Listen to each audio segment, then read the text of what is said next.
pagtatapos ng GF? Nagpapatawa ba kayo? Dahil lang sa nagbago ng image, papatusin ko na bilang GF? Kalokohan. Isa pa, malabong magbago ng image niya yan. Uy, Maki! Hala ka! Baka kapag biglang gumanda yan si Sharon, mabebote nga ka.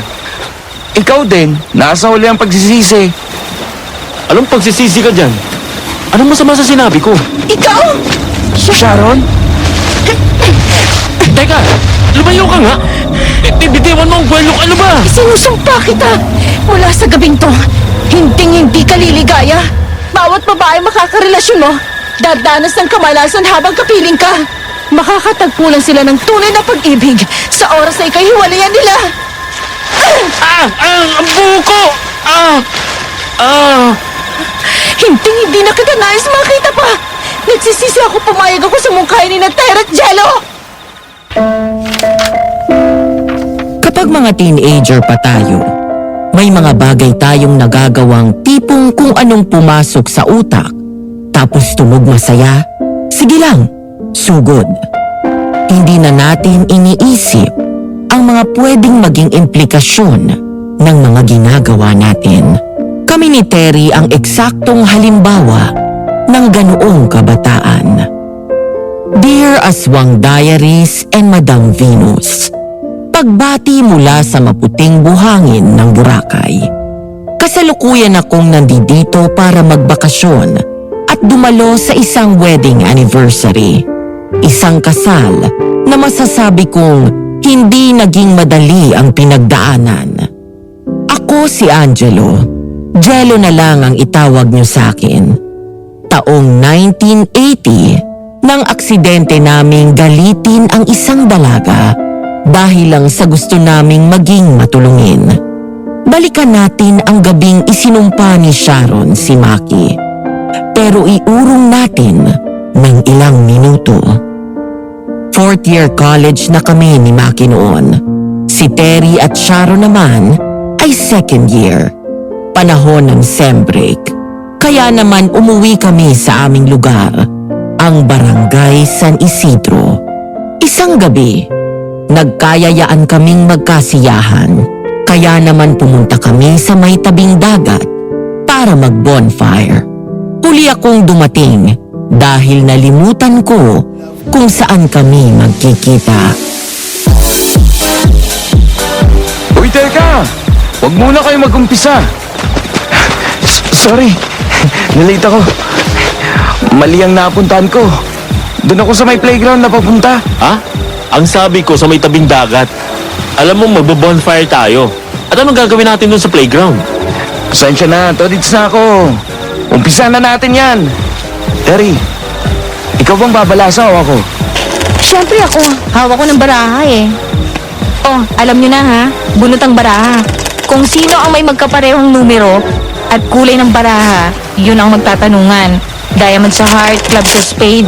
Oh, game, bunot na. Terry, huwag na kaya natin ituloy. Baka magalit si Maki. Huwag kang mag-alala. Stay put ka lang dyan. Kami ni Jello ang bahala. Di ba, Jello? Tayo pa ba? Yakang-yaka! Tsaka para hindi ka na panay ligaw tingin kay Maki Boy. Basta kapag magkaharap na kayo sa upuan, itanong mo ng gusto mong itanong. Magaling namang makisakayan. Isang di ganon kainosenteng laro. Pero wala namang balak na kahit na anong nakakasakit. Yun ang larong plinano namin nung gabing yun. Nagkasundo kasi kami ni Terry na tulungan ang kaibigan niyang si Sharon na mapalapit kay Maki. Pero hindi pala ganun kadali. Dahil sina Terry at Maki ang nakakuha ng magkaparehong baraha. Without knowing any better, itinuloy pa rin namin ang balak namin. Anak ng tokwa! Tayo pa nga! Ano sa tingin mo, Terry? Itutuloy ba natin to o ipasa na lang natin sa iba? Ituloy na natin. Nakaupo na ako dito oh. Akin pati ang mas mataas na suit. Nasa akin ang 7 diamond. 7 hearts lang ang iyo. Kaya ako magtatanong. Katuwaan oh. Naduduwag ka? Buk. Para tanong lang. Sus, minani ko nga lang ang exam ni Attorney Cruz. Asahan mo pa akong urungan ng buntot sa kalukuhang tanungan na yan? O heto na, nakaupo na ako. Magtanong ka na, Terry. Anong masasabi mo tungkol kay Sharon? Ha? Sinong Sharon? Ano ba? Si Sharon yung kaibigan kong maganda. Yung laging nakaitim? Yun nga. Okay naman siya. Tama ka, maganda nga siya. Ano ngayon? Kung sakali bang magbago siya ng image, papasa siya sa'yo?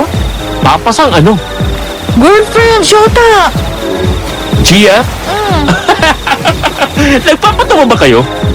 Dahil lang sa nagbago ng image, papatusin ko na bilang Gia? Kalokohan! Huy, Maki! Hala ka!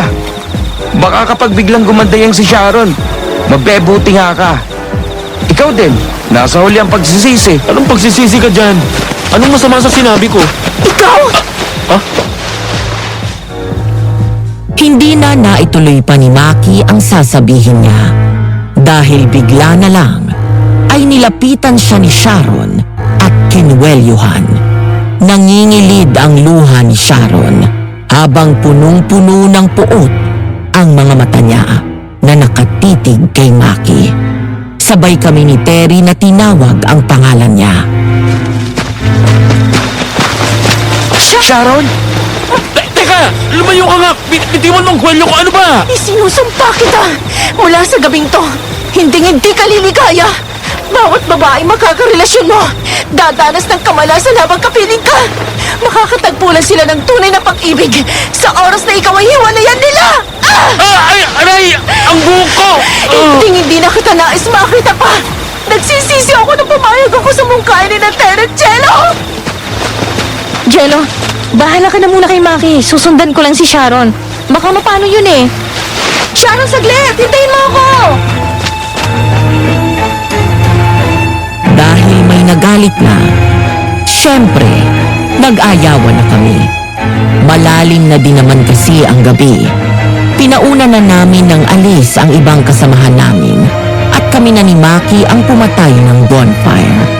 Habang binabagtas namin ang maalikabok at mabatong dirt road pauwi, panay ang himas ni Maki sa ulo niya kung saan siya sinabungyat at ginanutan ng buhok ni Sharon. Ang sakit!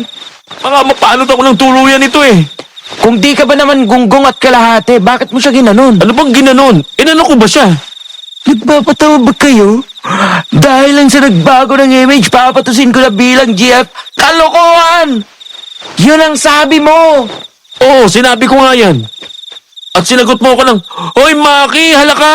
Baka kapag biglang gumanda yung si Sharon, mabebote nga ka. Ikaw din, nasa uli ang pagsisisi. Na hindi ko maintindihan kung bakit. Ano bakit ka dyan? Repa, hinayaan mo yung tao. Pwede namang nakisakay ka na lang, pero hindi. Dumali ka ng nakakasakit na salita. Ano bang nakakasakit sa sinabi ko? Sinasabi niyo ba ni Terry na panlabas na anyo lang ng babae ang mahalaga? Ha? Kailan naman namin sinabi yun? Tinanong ako ni Terry kanina, kung sakali bang magbago siya ng image, papasa siya sa'yo? Oo nga, sinabi nga niya yun. Ipagpalagay na natin na naging oo ang sagot ko sa tanong ni Terry. Maganda naman talaga si Sharon eh. Kahit pag ganun siya na laging nakaitim, tipong aswang na vampira ang dating. Maganda talaga siya. Ano? Ganun ang tingin mo sa kanya? Oo naman. Mula nung unang araw na ipakilala siya ni Terry sa atin, panay kay Terry lang kasi nakatutok yung mata mo eh. Teka. Huwag mo ngang iniiba ang usapan. Ang gulo mo eh. Kung ganun pala ang tingin mo kay Sharon, bakit ganun ang naging sagot mo kanina? Anong bakit? Ang kahustuhan lang ba ng isang tao para magustuhan ng iba ay magbago ng imahe? Pagkagusto ba talaga yun? O nagustuhan mo yung tao dahil nagbago siya? Eh, hindi na siya yun. Hindi patas yun. Yun ang ibig mong sabihin? Oo naman. Hindi masama na magbago kung sa ikabubuti ng isang tao. Pero wala namang mali kay Sharon eh. Kakaiba lang siya. Hindi niya kailangang maging ibang tao, magkaroon ng panibagong imahe para lang magustuhan siya. Ganon? Oo. Ang kailangan niya ay yung tao na handang tanggapin kung ano siya at sino siya. Napatulala ako sa sinabi ni Maki. Hindi ko alam kung tatawa ba ako o iiyak sa nangyari. Mali kami ng pagkakaintindi sa sinabi ni Maki at nasaktan si Sharon. Grabing gulo. Isinumpa pa ni Sharon si Maki. Paano kung tumalab yun? Paano na si Maki? Balita pa naman na aswang namang kukulam si Sharon. Naputol ang pag-iisip ko at napapitlag nang maramdaman ko ang pagtapik ni Maki sa aking balikat. Jello, Ano yun? Bakit? kanina po may palihim na sumusunod sa atin. Huwag kang magpapalata na nakatunog tayo.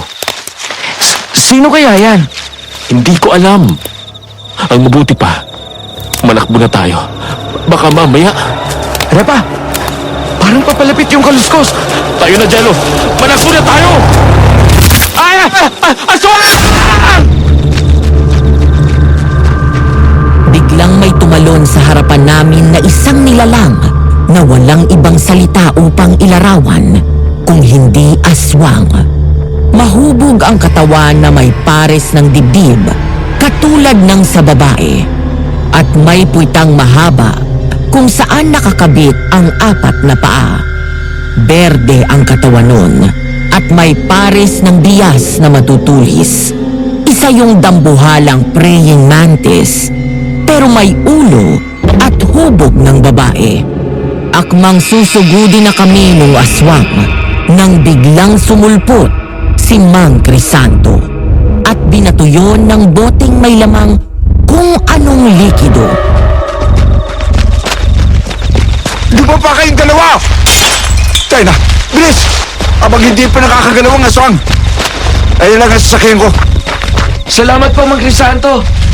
Sa kanang pasasalamat kapag nakalayo na tayo rito. Sumakay na kayo rito sa pick-up. Bilis! Saan pa kayo galing dalawa? Gabing-gabi na. Alas 11 na, oh. Galing ho kami sa dalampasigan. Nagkasiyahan lang. Same break kasi. Sabi namin, makapaglibang naman. Libang? Mabuti na lang pala. Nasa malapit lang ako. Kaya narinig ko ang sigawan ninyong dalawa. Kung hindi lang pasaway itong pantog ko, abay, naging hapunan na kayo ang mandarangkal. Nang ano po? Mandarangkal? Praying mantis? Oh, anong ipinagtataka mo, Jello? Eh di ba't yun mismo ang itsura nun? Dangan niya lang at may malindog na hubog ng katawan na katulad ng sa babae, ang aswang na yun. Para sa kalaman ninyo, mandarangkal ang tawag doon. Parang ngayon ko lang ho nalaman na may aswang sa lugar natin, Mang Crisanto. Marami tayong kakaibang kapitbahay dito, Maki. Aswang, mangkukulam, engkanto. Ano, po? Itanong nyo pa sa lola Guada nyo. Dati nga may sirena pang lumalabas dyan sa dagat natin. Pero parang ngayon lang uli ako nakakita ng aswang na nangatake ng tao. Edad 19 kami noon. Madaling tatyahin o hindi kaya ay tawanan ang sinabi ni Mang Crisanto. Yun ay kung hindi namin harapang nakita yung aswang. Hindi pa nawawala ang panginginig ng tuhod ko nang huminto ang sasakyan ni Mang Crisanto sa harap ng bahay ni Lola Guada. Lola siya ni Maki at ampun lang ako. Pero patas ang trato niya sa aming dalawa ni Maki na siyang tunay niyang apo.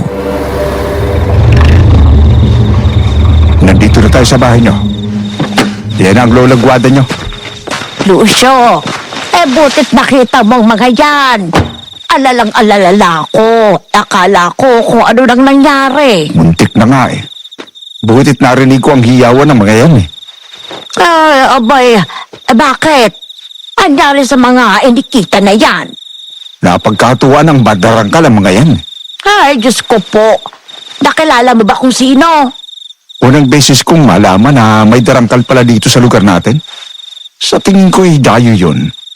Alam niyo namang panahon ng pasyal at bakasyon ngayon. Siya nga pala, Mang Crisanto. Naalala ko pong may ibinato kayong bote doon sa aswang. Ano pong laman nun? Tubig na may katas ng dahon ng guyabano at bayabas na hindaluan ng katas ng 7 bunga ng dayap. hindi na kamamatay ng aswang. Pero pansamantalang nagkakaparalisa. Kita nyo naman, nakatakbo tayo. Nagbalik loob ka na sa pag-iispiritual, Crisanto. Hindi ho, Lola. Alam nyo naman, kolorum ako eh. Naniniguro lang ako kaya may mga baong proteksyon at pantanggol. Kaysa man naman kung mamatay akong pagkain ng aswang, hindi ba? Loko ka, Crisanto. Puana biro. Maraming salamat sa pagliligtas dito sa aking apo. Walang anuman po. Basta kaya ba eh. Bakit bang hindi? Oh, paano po? Alis na ako. O siya, sige, mag-iingat ka. Nang tuluyan nang makaalis si Mang Crisanto, bigla kaming nilapitan ni Lola Guada at buong higpit niya kaming niyakap ni Maki. Binigyan niya kami ng tig-isang halik sa pisngi. Ramdam ko ang pag-aalala niya nang marinig ko ang nanginginig niyang boses nang magsalita siya. Mga apo, mag-iingat kayo sa susunod, ha? Mabutit kayo hindi pinabayaan ng puong may kapal. Opo, Lola. O siya, tayo'y pumasok na sa loob. Makapagpahinga na, masyado nang malalim ang gabi. Lumipas ang 2 linggo. Natapos na ang sem break namin. Balik Maynila na kami. Dahil huling semester na namin yun ni Maki, naging abala kami. Nagseryoso ba? Ganun. Nakahinga lang kami ng maluwag nang matapos ang finals. Isang araw, habang nakatambay kami sa kantin, nahagip kami ni Terry. Inabutan pa niya ang pakikipag-break ng syota ni Maki. Uy, Sally, ayos ka lang ba? Etong panyo, oh. Magpunas ka. Nakikipag-break ka na? Oh, sige, ingat ka. Pang-apat na si Sally ngayong buwan. Hindi ko naman siya masisisi. Puro kamalasan na lang kasing nangyayari sa sino mang dinedate mo. O kaya nagiging syota mo kapag kasama ka. Nagkataon lang yun. Wala akong kinalaman doon. Talaga. Pero kapag di kayo magkasama, hindi naman siya nadadapa. O kaya natatapunan ng kung ano nang walang dahilan. Kagaya kanina. Wala akong alam sa sinasabi mo. Alam mo, parang gusto ko na maniwala na tumalab talaga yung sumpa ni Sharon sa'yo eh. Palagay ko nga. Terry? Kumusta mga kolokoy? Mamarcha ba kayo? Oo naman. Ha? Ako pa ba? Talagang iiwanan na ninyo ako? Nakakalungkot naman. Sukat ba namang 2 taong ka nagpabaya? Naiwanan ka tuloy namin. Wala eh. Mahirap kasing sitwasyon ko. Di bale. Di ka naman nag-iisa. Nandiyan naman si Sharon. May makakasama ka. Si Sharon? Hindi niyo alam, no? Ang alin? Wala na siya dito. Lumipat na siya ng ibang university. Pagkatapos ng sem break natin, hindi na siya bumalik dito. Hindi na namin nakita pa ulit si Sharon. Kahit sa araw ng graduation, kahit nung yayain siya ni Terry para manood ng graduation namin, hindi siya pumunta. Nang makagraduate kami, umuwi ako ng San Isidro para tumulong sa bigasan at supermarket ni Lola Guada. Si Maki naman, 8 taong nakipagsapalaran sa Maynila. 1 linggo bago ang birthday ni Lola Guada, nagkita-kita kaming 3 sa isang kainan sa May Espanya. Ang lupit naman ng forma mo, ah. Saan ang burol? Gonggong! Burol ka dyan. May inasikaso akong kliyente ni Lola Guada sa may ermita. Aha, naningil ka. Mapera ka ngayon kung ganon. Dapat pala sa mamunlok ako nagaya eh. Nandiyan na si Terry. Pasensya na, natagalan ako. Dumaan pa kasi ako sa bilihan ng insenso. Nakisuyo kasi si Mang Crisanto. Ano nangyari sa inyo? Maki? Black eye ba yan? Oo. Hulaan ko. Sinundo ka ng latest ex mo, no? Ano ba yan, Maki? Pang ilan na ba yan? Ayaw mo naman kasing seryosohin ang pakikipagrelasyon. Terry, Siniseryoso kong bawat relasyon ko. Talaga lang, ewan ko ba. Sabi niya, isa daw akong magandang sumpa. Lalaki nagdadala ng malas, pero nagbibigay daan sa tunay na pag-ibig. Bakit parang Isinumpa ka. Ganon. hindi nga ako naniniwala sa sumpa-sumpa? Tinatablan lang ng ganyan ang mga taong gumagawa ng masama. O yung naniniwala at tinatanggap ang masamang intensyon ng nanumpa. May alam ka pala sa espiritual? Wala. Narinig ko lang minsang nag-uusap si Lola Guada at si Mang Crisanto. Ayun, si Mang Crisanto. Ano kaya kung umuwi ka sa San Isidro? Baka matulungan ka niya, Maki. Kolorom namang gagamot yun eh. Ha? May naiisip ka pa bang iba na pwedeng makatulong sa'yo na hindi ka huhututan? O mas gusto mong pumunta ng Quiapo at magastusan ng 500? Ano? 500? Sobra naman yun. Uwi o Quiapo? Oo, uuwi ako.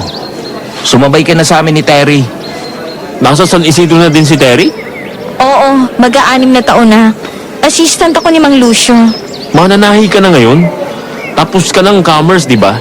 Magkakapareho tayo ng kurso nila Jello. Pagkatapos ko makagraduate, 2 taon akong kumuha ng vocational dressmaking. Minsan kami nagkasalubong ni Mang Lucio sa Luneta. Inanyayahan niya ako maging assistant niya. Paano? Ikaw na lang ang kulang. Oo, sige. Uwi na ako sa San Isidro. Asahan niyo ako sa birthday ni Lola Guada. May 3, 1988, Martes. Hapon naming itinama ang selebrasyon ng birthday ni Lola Guada. Maagang dumating si Terry para ihatid ang damit na ipinasadya ni Lola Guada sa okasyon at tumulong sa pagluluto. Pero umalis din siya kaagad dahil ipinatawag ni Mang Lucio. Nasa kalagitnaan na ang selebrasyon nang dumating si Maki. May kasamang magandang babae. Happy birthday sa lula naming ubod ng ganda. Ay, nambola ka pa makisig. Lola naman, Maki lang. O siya, maki na kung maki. Bakit ngayon ka lang? Medyo natagalan po ako dahil humanap pa ako nitong paborito niyong lansones. Nagdala ka pa talaga ng suhol. O siya, sige na, pinapatawad na kita. Thank you, Lola. Pero, sino ba yung magandang kasama mo? Yan na bang mapapangasawa mo? Ay, hindi po, Lola Guada. Nakita niya lang ako sa may labas ng bahay niyo. Ay, ganun ba? Ano namang masasabi mo sa apo ko? Pasado ba? Nagmabuting loob lang po siyang samahan ako dito papasok. Inabutan niya kasi akong hiya nang makita ko nagkakasiyahan kayo dito sa loob. Akala ko pa naman nag-uwi na itong si Maki ng mapapangasawa. Anong sadya mo, Inen? Customer ka ba? Sarado ang aking tindahan ngayon. Hindi po ako customer. Ako po yung bagong katulong ni Mang Crisanto sa kabubukas ng niyang bookshop kong meriendahan. Yung ginaya niya mula sa Japan. Nagdapayuki si Mang Crisanto? Abay, loko ka ano? Hindi siya Japayuke. Nagtrabaho siya sa Japan ng ilang taon. Pero na-homesick. Kaya umuwi na dito at nagtayo ng negosyo. Miss, ano nga palang pangalan mo? Guada, ito po yung librong order niyo. At ito po ang ipinangako ni Mang Crisanto sa inyong regalo. Naku, talaga naman ang isang yun. Nag-abala pa. Pakisabi salamat. At salamat din sa iyo.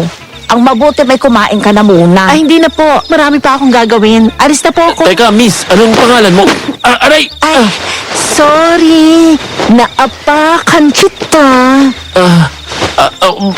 Ang paa ko. Ay, nadiinan ko pala. Ikaw naman kasi bigla kang humaharang. Yalohan mo na lang. Alis na ako.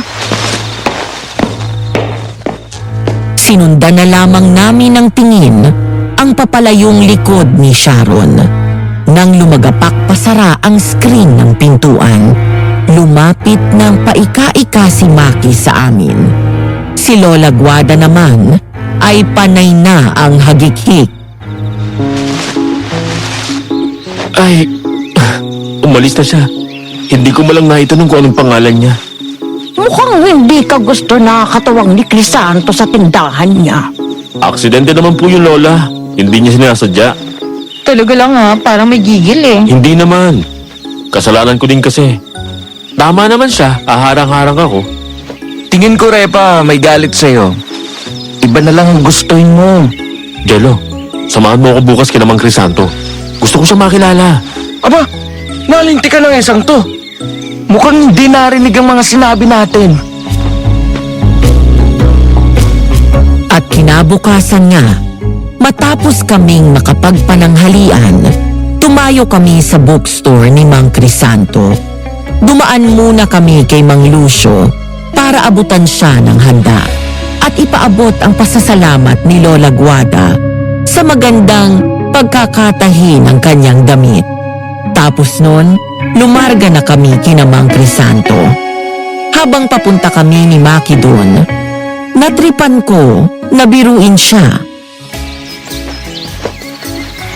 Parang ang laki ng kulaba mo. Di ka nakatulog kaiisip kay Miss Ganda, no? Iniisip ko yung sinabi mo na parang may galit siya sa akin. Baka may nagawa ako o nasabing masama sa kanya.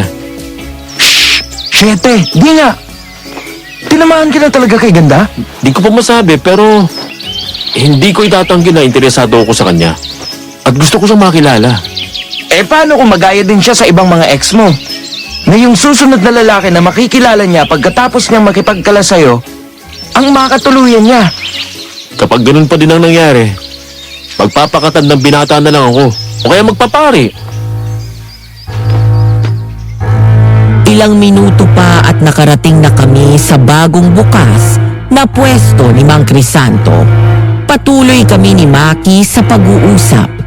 Kahit nung nakapasok na kami sa shop, hindi niya tuloy napansin yung magandang babae na may dalang mangkok na saktong papalampas sa pinto at papunta sa counter.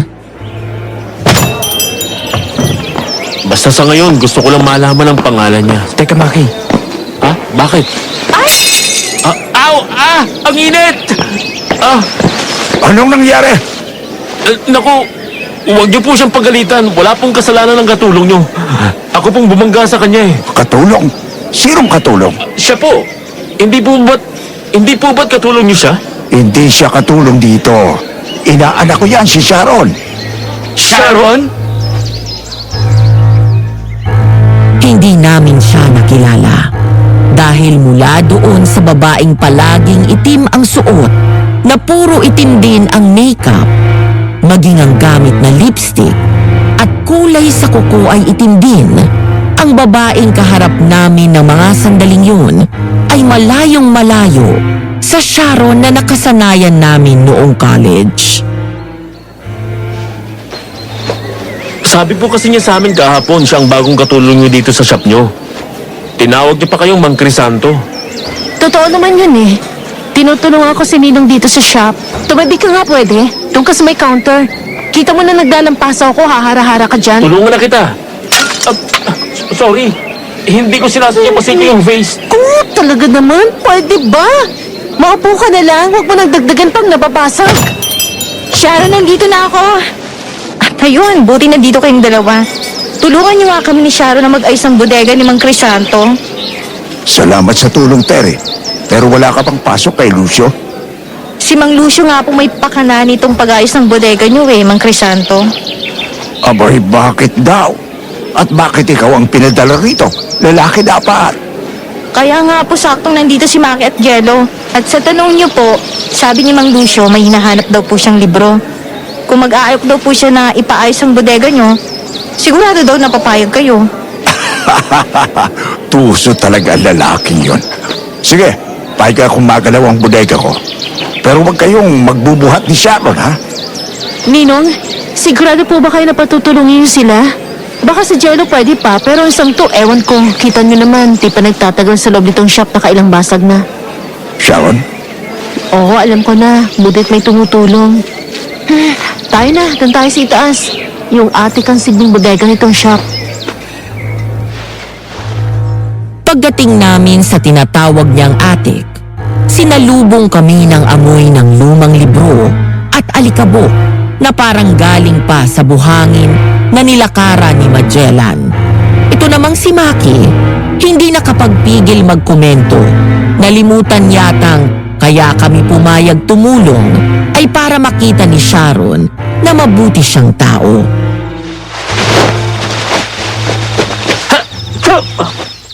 Pwede na magtanim ng kamote dito ah. Kung ayaw niyong tumulong, hindi kayo pinipilit, pwede na kayong umalis. Hindi naman sa ayaw, medyo nabigla lang. Sharon, saan ba dito yung mga kahon na naglalaman ng libro na galing sa bahay ng ninong mo? Doon yung sa may sulok. Yung sa may pinaglalagyan ng makina. Lahat ng kahon doon, naglalaman ng mga lumang libro ni Ninong. Kayong dalawa, makisuyo ako na yung mga kahon na malapit sa bintanang salamin nitong atik. Yung una yung halongkatin para malaman natin kung ano yung lagay ng mga libro.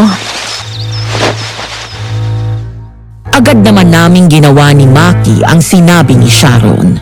Yun nga lang, dahil sadyang may pagkaloko kaming dalawa, hindi namin naiwasan na haluan ng kaunting biruan ang ginagawa namin.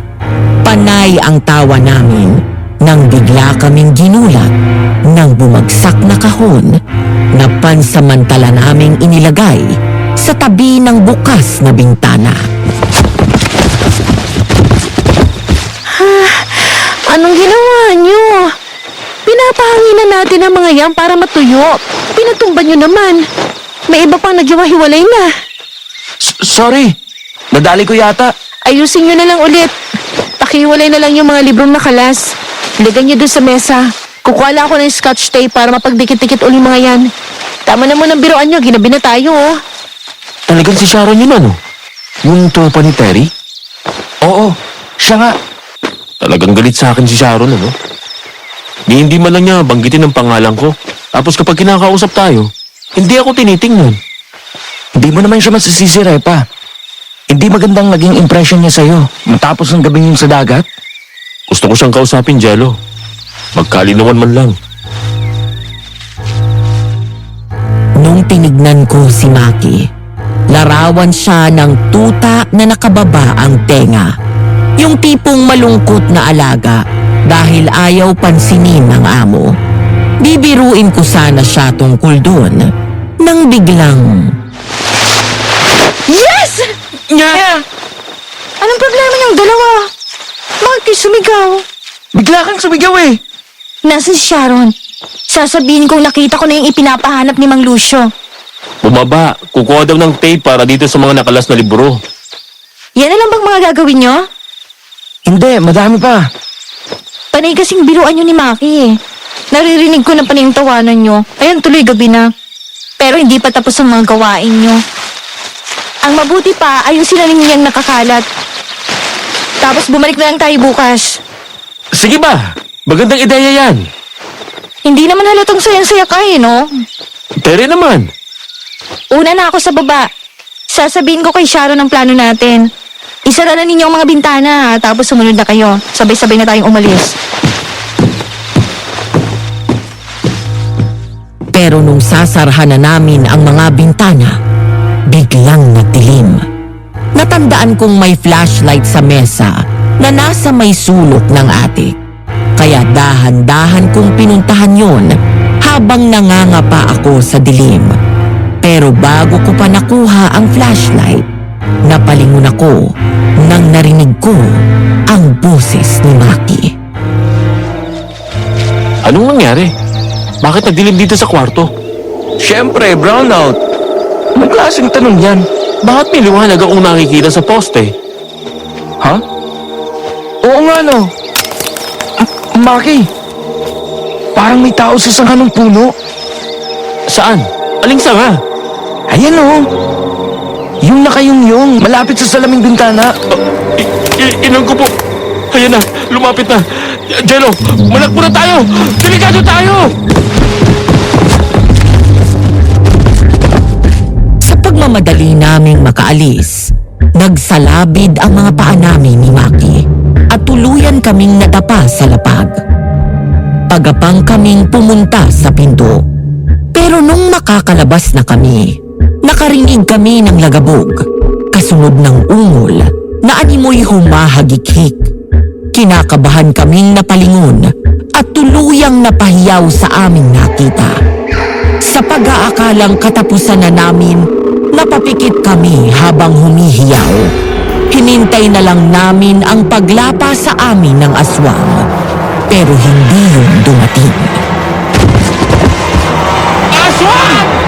Mamamatay na tayo! Matatagpuan nila ang lunay-lunay natin mga katawan! Hindi na ako makahingi ng tawad kay Sharon. Mamamatay na akong single. Yeah! Katapusan na natin! Hoy! Ano't nag-ihiyaw kayong dalawa dyan? Nasa lapag pa kayo at magkayakap. Nasaan na yung aswang? Ano? May aswang ho dito kanina, isang mandarangkal. Nandiyan ho sa sanga ng puno kanina, tapos bigla na lang tumalon dyan sa bintana. Lalapain po kami. Wala akong ibang inabutan dito kung hindi kayong dalawa. Nakalupasay dyan sa lapag, magkayakap at naghihiyaw sa dilim. Ha? Maliwanag na. Natural. Sinindihan ko tong ilaw, oh. Aling Agata, pasuyo ho. Tigilan na ninyong pagpatay sindihan ng ilaw. Naintindihan na namin na sinindihan nyo ang ilaw kaya lumiwanag. Kakoy, baka hindi pa. Pwede ko namang ulit-ulitin pa eh. Wag na ho. Nakakahilo ho eh. Ano ang ginagawa nyo pala dito? Galing ako sa Lola Guada ninyo. Umorder ako ng ilang case ng grande dahil birthday ng shota akong balikbayan bukas. Nakisuyo ang lola ninyo na dumaan ako dito kina Crisanto para tingnan kung ano nang nangyari sa inyo. Nako, si Lola nga pala. Hindi tayo nakapagpaalam. Agata, ayos lang ba kayo dyan? Kumusta sila Maki at Jello? Nalaman mo ba kung bakit naghihiyaw yun? Ay nako, nakakita daw ng aswang. Mandarangkal daw. Aba, dito pa sa shop ko ha. Ang lakas naman ng loob ng aswang na yon. Hindi na natakot. Kung ganoon, tama palang bali-balita na magaling ka sa espiritual. Oh, nako, hindi yung totoo. May alam lang ako. Kulurum pa. Mabiro ka talaga. Habang nagbibiruan sina Mang Crisanto at Aling Agata, nagkasalubong kami ng tingin ni Maki. Sabay pa kaming napangiwi. Sa lahat naman ng pwedeng makakita sa amin, bakit si Aling Agata pa? Bukod sa pagiging matrona niya sa edad niyang 50, ubod pa siya ng tsismosa. Isa pa, may nakaraan sila ni Maki. Paano? Second year college na kami nang mapadpad sa barangay San Isidro si Aling Agata. Marso 1978 noon. Terry! Dito ka pala nakatambay sa tindahan ni Aling Sonia. Hinahanap kita kanina pa. Anong ginagawa mo rito? Ang init oh. Matutorta ka niyan. Pinapanood ko yung bagong lipat sa bahay ni Aling Tina. Yun oh, nagbababa ng gamit. Bakit nyo nga pala ako hinahanap? Nagluto si Lola Guada ng biko. Baka daw gusto mo. Ay, hindi ko tatanggihan yan. Anong tinitingnan mo, Terry? Ha? May naiwala ka ba? Iniisip ko lang kung bakit hindi mo kasama si Maki. Ang totoo kasi niyan, Agata! Saan ko dadalhin itong banga? Sa kwarto ko yan, Maki! Hindi ako makapaniwala. Ang tindi din naman ni Maki, ano? Ang laki ng tanda ng aling niya sa kanya. grabe kang makaali. Ang bata pa niya. Parang late 20s lang naman siya eh. Tsaka sa pag-ibig, age doesn't matter, sabi nga nila. Ay, nako. Kailan niyo ba nakilala yung babaeng yan? Kung makapagtanggol ka naman, parang close kayo, ah. Nung isang linggo, wala ka nun eh. Dumating si Ate Agata kina Lola Guada. Namili ng ilang sako ng bigas. Tapos, nagtanong kung may ipinagbibili bang property dito. Huhulaan ko. Saktong ibinibenta ni Aling Tina yung bahay niya. Si Aling Tina na hindi na napagkikita dito. At basta na lang napabalita na nag-abroad na daw. Bakit parang pakiramdam ko may lihim kang galit kay Ate Agata? Nagsiselos ka gawa ni Maki? Ayaw ko man, nakaramdam ako ng inggit kay Maki nang sabihin ko yun. Nasa kaibigan ko na ang lahat. Mayaman, matalino, guwapo, may pamilya. Pareho nga kaming ulila, Pero buti pa siya ay may lola. Ako, inampun lang. At yung babaeng gusto ko, sa kanya pa may gusto. Pero mukhang mali yata ako dahil humahalakhak ng parang nanunuya si Terry sabay pitik sa noo ko. Aray naman! Para saan ba yun? Alam mo, Jello, gusto kong isaksak mo ito sa kukote mo, ha? Hindi ko type yan si Makisig. Ayoko sa lalaking maloko na kagaya niya. Nagkakaintindihan ba tayo? Oo, naiintindihan ko. At yung si Aling Agatha, matanda na yan. Swerte lang siya na kaya niyang pagmukhaing batang sarili niya. Dahil buhay niya nang mang-akit ng mga lalaki. Kilala mo ba siya? Hindi ko na kailangan pa makipagkilala sa kanya, no? Para malaman ko kung ano siya. Basta Jello, ha, mag-iingat kayo ni Maki sa kanya. Kung kaya mo lang din sabihan si Maki, gawin mo. Bakit pakiramdam ko aalis ka, Terry? Oo, aalis muna ako. Mga 2 taon akong mawawala. Saan ka naman pupunta? Babalik ka pa ba dito sa atin? Depende, mukha hindi na. Mamimiss kita. Mahihirapan naman ako niya na hindi bumalik.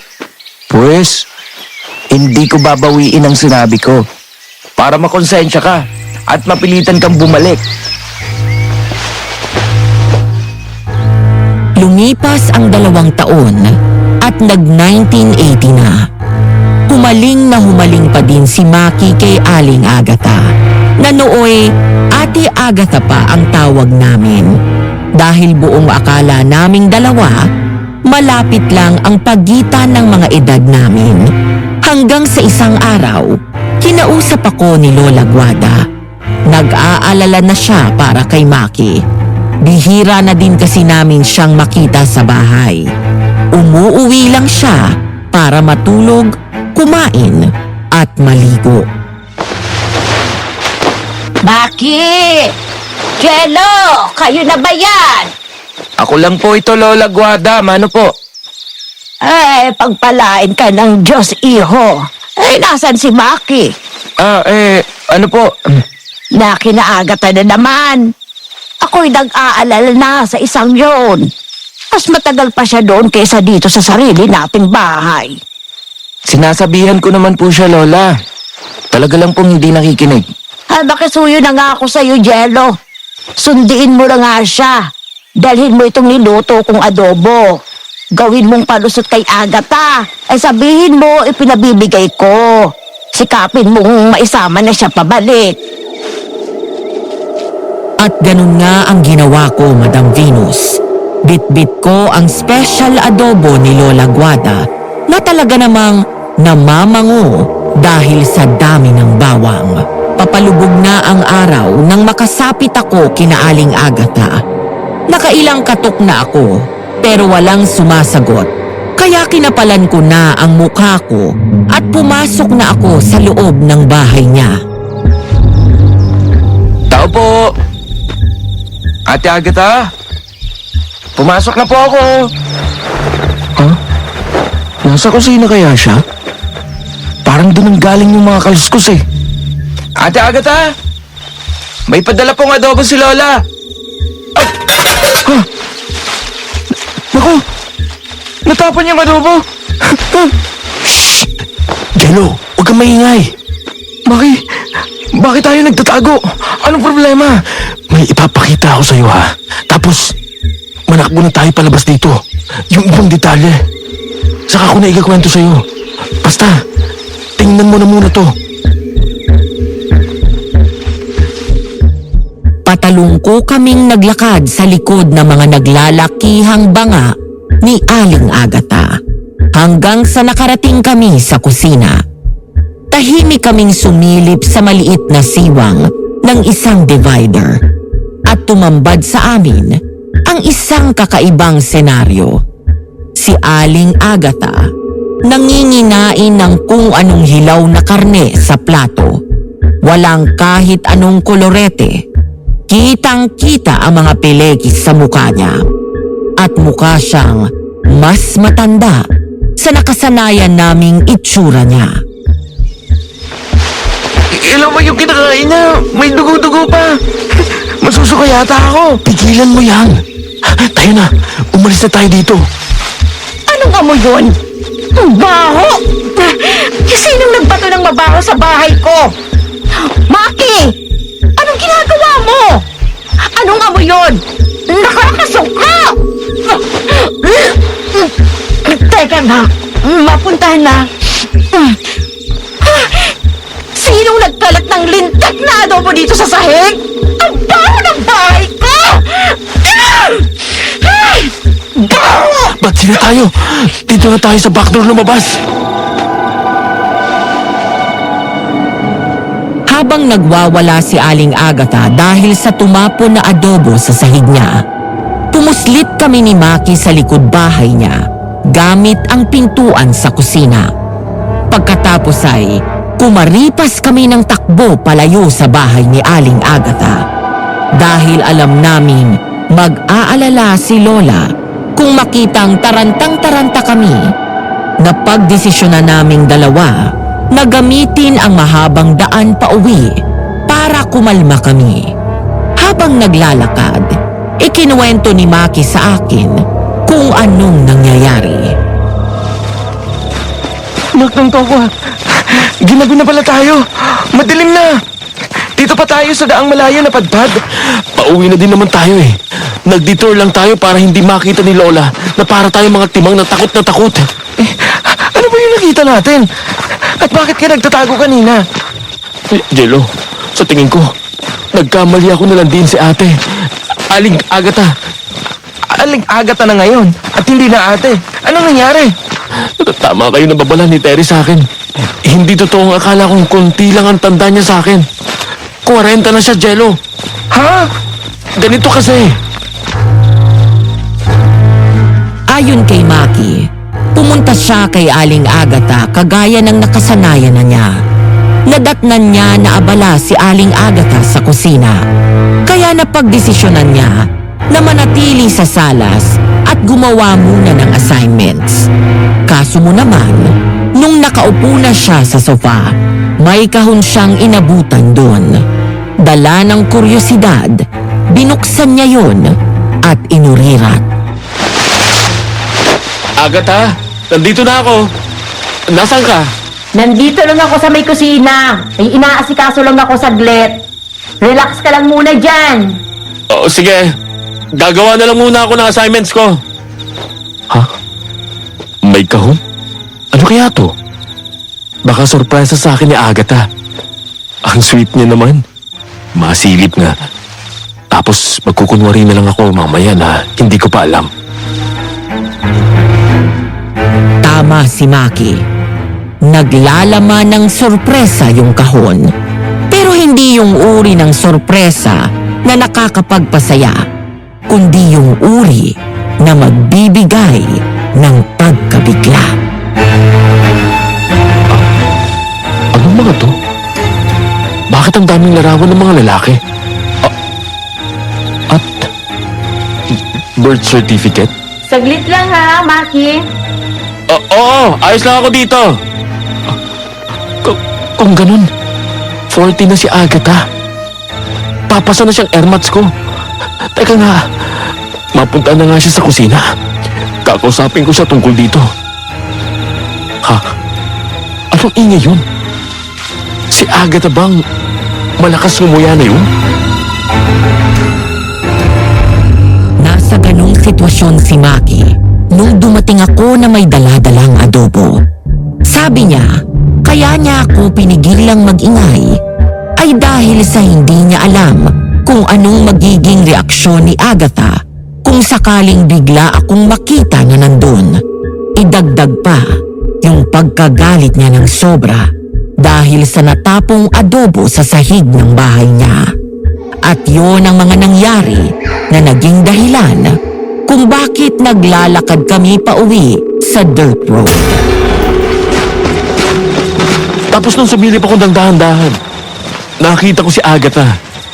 Sarap na inuupakan yung hilaw na kung ano na nasa plato niya. At ay yata yun. Patakbo na ako pala yun nung mabunggo kita. Baka beauty regimen niya yun. Balita ko, kaya daw mukhang bata ang mga Hapon. Dahil sa pagkain ng hilaw. Nasaan ba bata sa itsura ni Aling Agatha? Kita mo naman kanina. Tambak ang pleges. At kita mga kulubot sa mukha. Alam bang pumasok sa isip ko at sinuota ko yun? Isa akong malaking gunggong. Ano nang balak mo ngayon? Ano pa nga ba? Makikipagkalas na ako. Wala akong balak na patuloy siyutahin. Ang nanay ko na. Sasagot sana ako sa sinabi ni Maki nang gulatin kami nang biglang kaluskos sa may talahiban. Isang babaeng weirdo na nakaitim ang lumabas doon at may hawak na pala. Nung tuluyan siyang makalabas sa talahiban, sinalubong niya kami ng simangot, sabay sabi ng, Anong tinitingin-tingin niyo dyan? Gusto niyong ilibing ko din kayo? Teka, miss. Napatingin lang naman kami. Hindi normal na may babaeng may dalang pala at lumalabas mula sa talahiban. Lalo at ganitong malalim ng gabi. Sharon, okay na ba? Alis at... Ay! Anong ginagawa yung dalawa dito? Terry! Kailan ka pa nakabalik? Nito lang, sabi kami ni Sharon na dumating sa San Isidro. Sinong Sharon? Ito, si Sharon. Pamangkin siya ni Mang Crisanto. At mula ngayon, dito na siya maninirahan sa San Isidro. Doon na din siya mag-aaral sa university natin. Parehas na kami second year na. Hi Sharon, ako si Jello. Ikinagagala kitang makilala. Etong kasama ko naman ay si Maki. Nice to meet you, Sharon. Ganon din ako. Pero anong ginagawa ninyo sa Talayban, Terry? Gabi na. Naglibig lang kami ng mga hayop. Namatay kasi yung mga alaga ni Ninong. Ah, ganun pala. Ang mabuti pa umuwi na tayo. Oh, may gagawin pa kayong dalawa dito? Hindi, wala na. Tayo na kung ganon. at ganun natapos ang relasyon ni Maki kay Aling Agatha at kung paano naming nakilala si Sharon na bagong salta lang sa lugar namin. Na matapos ng gabing yun, sa di namin maipaliwanag na dahilan, kumalat sa lugar namin na isang aswang at mangkukulam si Sharon. Balik na tayo sa 1988, kung saan nasa atik kami ng shop ni Mang Crisanto at nakangiwi kaming pinapanood ang biruan ng dalawang thunders. Siya nga pala, Crisanto. Butit nagbago na yung inaanak mong si Sharon, ano? Eh dati, bihis mangkukulam siya, di ba? Palagi nakaitim, pati kolorete sa mukha, at kulay sa kuko ay itim. Nabalita pa nga siyang aswang na vampira, di ba? Isang walang basihang alingasngas lang naman yon. Hanggang ngayon nga, inaalam ko kung sinong salbahe ang nagpapakalat nun. Oo, lintik lang ang walang ganti. Oo naman. Kapag nahagip mo, wag na wag mong patatawarin. Yun ay kung mahagip mo. Magaling magtago ang mga ganun eh. Alam mo ba, Agatha? Hindi habang buhay nakapagtatago ang mga gumagawa ng masama. Sabi nga nila, no? Ninong, nakapagsara na po ako. Nakauwi na din si Terry. Aning Agatha? Nagdito pala kayo? Oo, kanina pa. Parang hindi ko kayo napansing pumasok. Saan ho kayo dumaan? Sa pinto, natural. Eh, lang nga namang nanunay sa sanga. Ah, ganun po ba? Akala ko nanalong kayo hanggang sa makapasok kayo ng bintana. Sharon, tama na yan. Dumating si Agatha kanina nung lumabas kayo ni Terry. Mang Crisanto, uuwi na ho kami.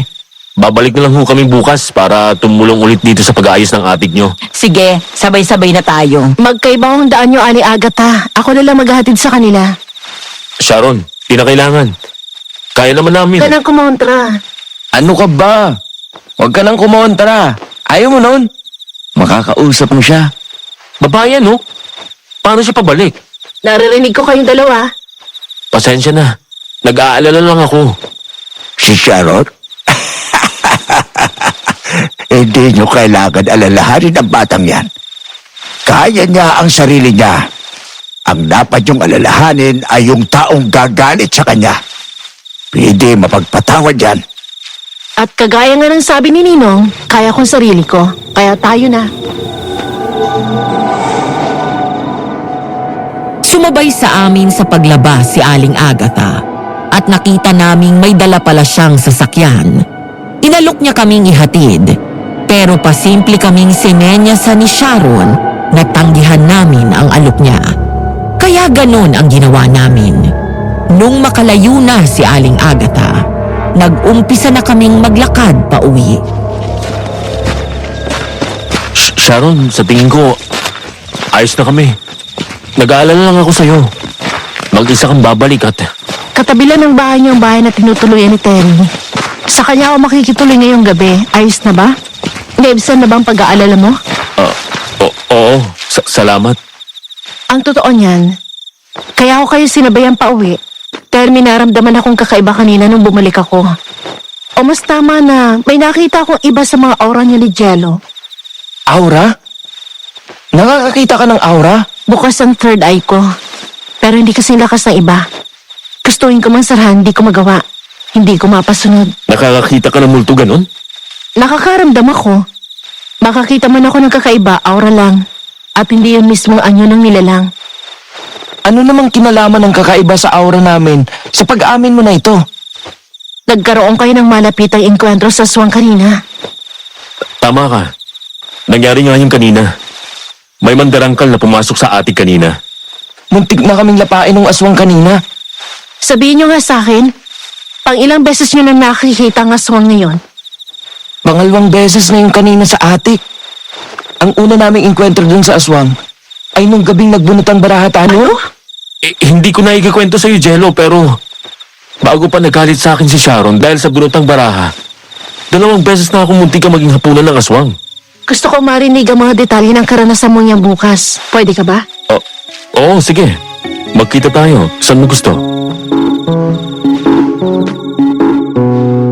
Bakas ang sobrang saya sa boses ni Maki. Ikaw ba naman ang imbitahan ng babaeng napupusuan mo kung hindi ka makaramdam ng iba yung kasiyahan? Pero agad din yung napalitan ng dismaya nung magsalita ulit si Sharon. Isama mo si Jello. Isasama ko naman si Terry. Mas maganda kung kumpleto tayong 4. Ha? 4? Oo, tayong 4. Sige. Oh, nandito na pala tayo sa inyo eh. Paano, iwan ko na kayo? Sorry, Maki. Gusto mo, hindi na lang ako sasama. Tapos, kuntsabahin ko si Terry na magpalusot na lang. Para masolo mo naman si Sharon. Hindi na. Mukhang seryoso si Sharon. Tingnan na muna natin kung anong sasabihin niya. Tapos, saka na ako didiga. Pero kinabukasan, ginising ang San Isidro ng karimari-marim na balita. Natagpuang wala ng buhay ang syota ni Aling Agatha na dapat ay nagdiriwang ng kaarawan niya nung araw na yun. Ganito ang nangyari, Madam Venus. Maaga kaming bumangon ni Maki. Nagpunta kami sa tabing dagat para sumagap ng hangin at para mag-jogging. Nasa kalagitnaan kami ng stretching nung mapansin namin na nagkakagulo ang mga tao. Ano sa tingin mo, Jello? Napatawad na kaya ako ni Sharon? Paano kang patatawarin? Humingin ka na ba ng tawad? Sa bagay, tama ka doon. Ha? Parang nagkakagulo ang mga tao ah. Tama ka. Pasaan kaya mga yun? Ayan ang isa. Tanungin mo, bilis. Ano kuya? Sandali. Bakit yun nagkakagulo? Anong meron? Ha? Ganun ba? Sige. Bakit? Anong meron? May natagpo ang bangkay sa likod bahay ni na Terry. Tara, pumunta na tayo. Pagdating namin, madami ng tao. Kahit si Lola Guada ay nandun na rin. Habang papalapit kami, dinig na namin ang naghihisteryang boses ni Aling Agatha. Nung tuluyang makalapit na kami, nakita namin si Aling Agatha na nakamanipis na pantulog lang. Pasalampak siyang nakaupo sa lupa at walang tigil sa kasisigaw sa harap ng bahay na tinutuluyan ni Terry. Pinatay ng aswang si Karding ko! Kailangang magbayad ang aswang na may gawa nito! Agatha, kumalma ka na muna. Hindi pa tayo sigurado kung aswang nga ang may gawa sa katipan mo. At ano po bang dapat kong isipin? Wasak ang katawan ni Karding. Mukha ang parting dibdib at tagiliran niya. Ano pa ba ang dapat kong isipin? Na hindi ka dapat nagpapakalat ng mga ganyang balita. Lalo na sa gantong kaliit na lugar. Maghahasik ka nagtakot na walang basya. Bakit ganyan ka, Lucio? Hindi mo man lang ba ako kakampihan? Suki mo ako sa pagpapatahi. Sa'yo pa nga namin balak ipatay ang damit pang kasal ni Karding. Labas yan dito, Agatha. Wala pang dumadating na otoridad para tignan ang bangkay. Ilang beses ka na namin sinabihan. Huwag mo na munang galawin. Pero sige ka pa din sa paggalaw at pagyakap sa walang buhay na katawan ni Karding. Mahal na mahal ko siya. Hindi ang karimari-marim na lagay ng katawan niya ang pipigil sa akin para ipadama ko sa kanyang pagmamahal ko. Wala na. Bumigay na yata ang katinuan ni Aling Agatha. Tumahimik ka nga. Baka marinig ka niyan. Mapagdiskatahan pa tayo. Pagbukas ng gate, magkasunod na lumabas sina Terry at Sharon. May dala silang kumot at umuusok na tasa na sa tingin namin ay naglalaman ng mainit na inumin. Pero paglapit nila kay Aling Agatha, sa halip na pasalamatan ay pinagmumumura sila nito at sinugod ng sampal at sabunot. Aling Agatha, eto pang kumot. Ibalabal ninyo.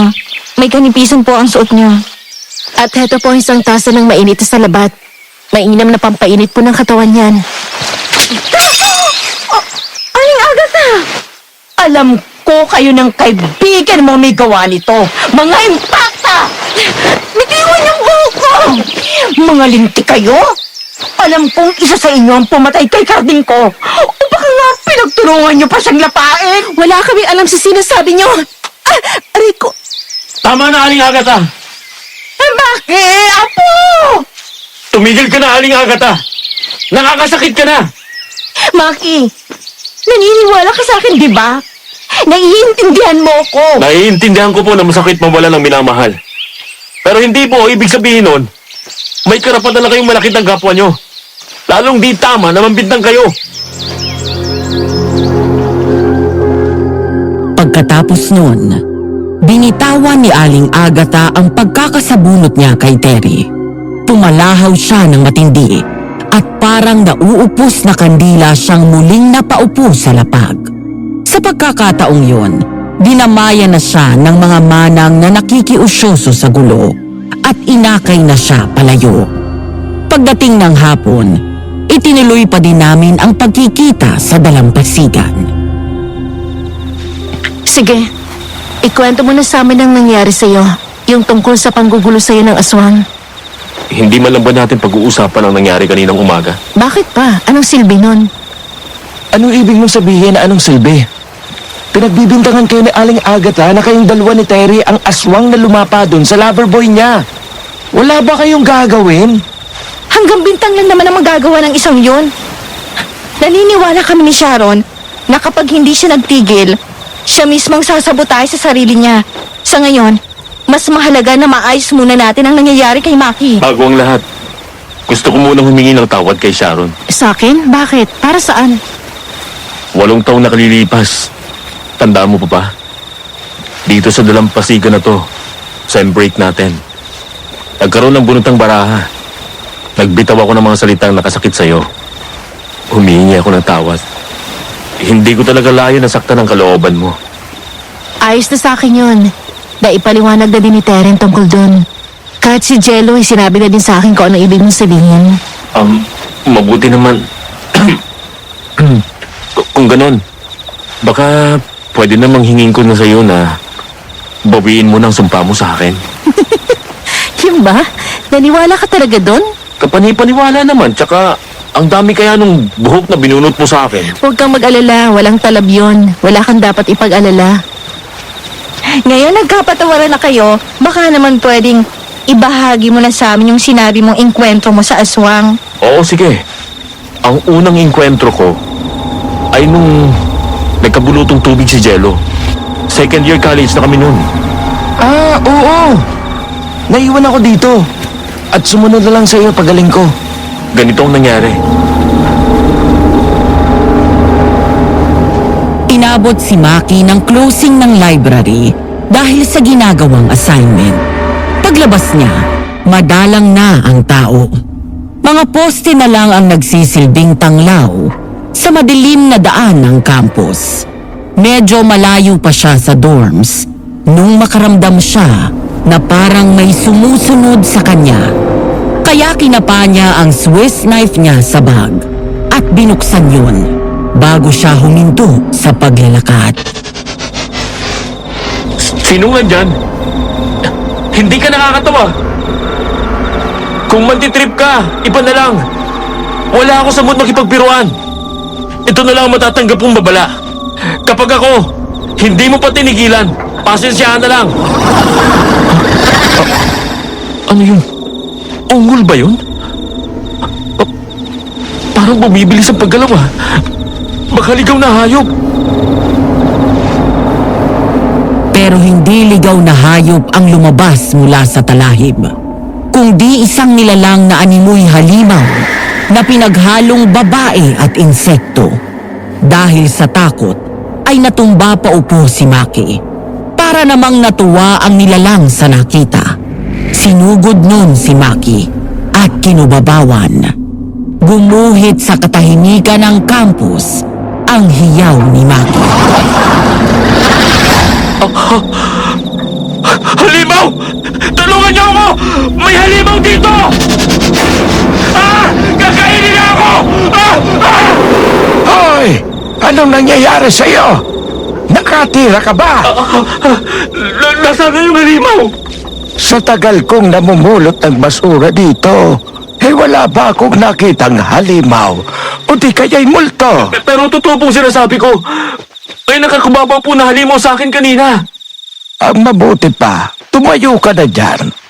Ihahatid kita sa infirmary. Delikado kung iiwanan pa kita. Mamaya'y ang isigaw mo na may nakikita mo si Satanas na nagrurumba dyan sa harapan mo. Pagdating sa infirmary, ang tanging naging findings kay Maki ay lipas gutom. Kaya kung ano-anong nakikita. Kahit alam ni Maki na hindi yun dahil sa lipas gutom, umuo na lang siya. Kaysa naman, mabansagan siyang nababaliw. Makalipas ang 2 linggo, muling nagpakita ang aswang kay Maki. Sa pagkakataong yun, doon naman sa mismong dorm room niya. Sabi ni Maki, nagkakatakutan sa dorm noon dahil kamamatay lang ng asawa nung landlady. Magandang gabi, Mrs. Chen. Nandito na po ako. Ha?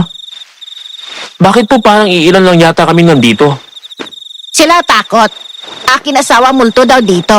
May iba kita siya lakad daw. Kaya iba dormers alis paggabi. Ikaw, di ka takot? Mas takot po ako sa buhay kaysa sa patay. Kaya pong malakit nun eh. Kung totoo man po na nagbumulto ang asawa nyo, di goods. May bantay tayo dito sa dorm. Ikaw loko, ano Maki? Tapang ikaw ngayon, pero baka ikaw bigla iyak kapag multo Mr. Chen pakita sa'yo. Kapag ikaw takot tapos takbo, wag mo butas dingding ikaw daan pa din sa pinto palabas. Hayaan nyo po. Babayaran ko ang anumang dingding na mabubutas ko. Tatawa-tawang umakyat sa kwarto niya si Maki. Tapos masaya siyang dumiretso sa banyo, kung saan masaya siyang nakapaligo nang hindi nagmamadali dahil wala siyang masyadong kaagaw. Nagtuyo na siya ng katawan niya nung marinig niya ang langit-ngit ng sahig ng kwarto. Sa pag-aakalang dumating na ang doormates niya, nagsalita si Maki mula sa banyo. Saglit lang. Nagtutuyo na lang ako. Lalabas na ako dyan. May kinagawa yata mga loko Hoy! May tao dito? Aba, may tig-iisa kayong kaltok sa akin kapag lumabas ako at pinabutan ko kayong may ginagawa na kung ano dyan. Nakakarinig ako ng higikit ng babae. Mga loko talaga mga to. Teka nga, makalabas nga. Paktay sa akin ang mga to. Lagot kayo sa akin! Talaga naman ginawa niyo motel yung kwarto, ha? Nawala ang anumang sasabihin ni Maki nung tumambad sa kanya ang gumagawa ng ingay. Hindi yung doormates niya. Lalong hindi kung sino na may ginagawang makamundo sa kama. Kundi ang nilalang na nakita niya nung ginabi siya sa library. Yung nilalang na kumumbabaw sa kanya. Dala ng takot na pasigaw si Maki at ang tangka niyang pagtakbo palabas ay hindi natuloy dahil mula sa kama ay tinalon siya ng nilalang at dinaganan. Halimaw! Ah! Tulungan niyo ako! Mrs. Chen! Kahit na sino! Tulong! Ah! Ang bubalik ka sa ibabaw ko! Halimaw ka! Halimaw ka! Ano nangyari dyan, ha? Bakit kasi ikaw? Ako na nga susi kwarto. Akin bukas na ang pinto, ha? Mrs. Chen! Bilisan po ninyo! Lalapahin na po niya ako! Mrs. Chen! Naku po! Kuha ikaw kumot. Ikaw takpan katawan, Maki. Kita kinabukasan niya, oh. Ay, nako, sira bintana. Ikaw bayad sira bintana, Maki, ha? Hindi na nalaman pa ni Maki ang ibang sinabi ni Mrs. Chen dahil nawala na siya ng malay.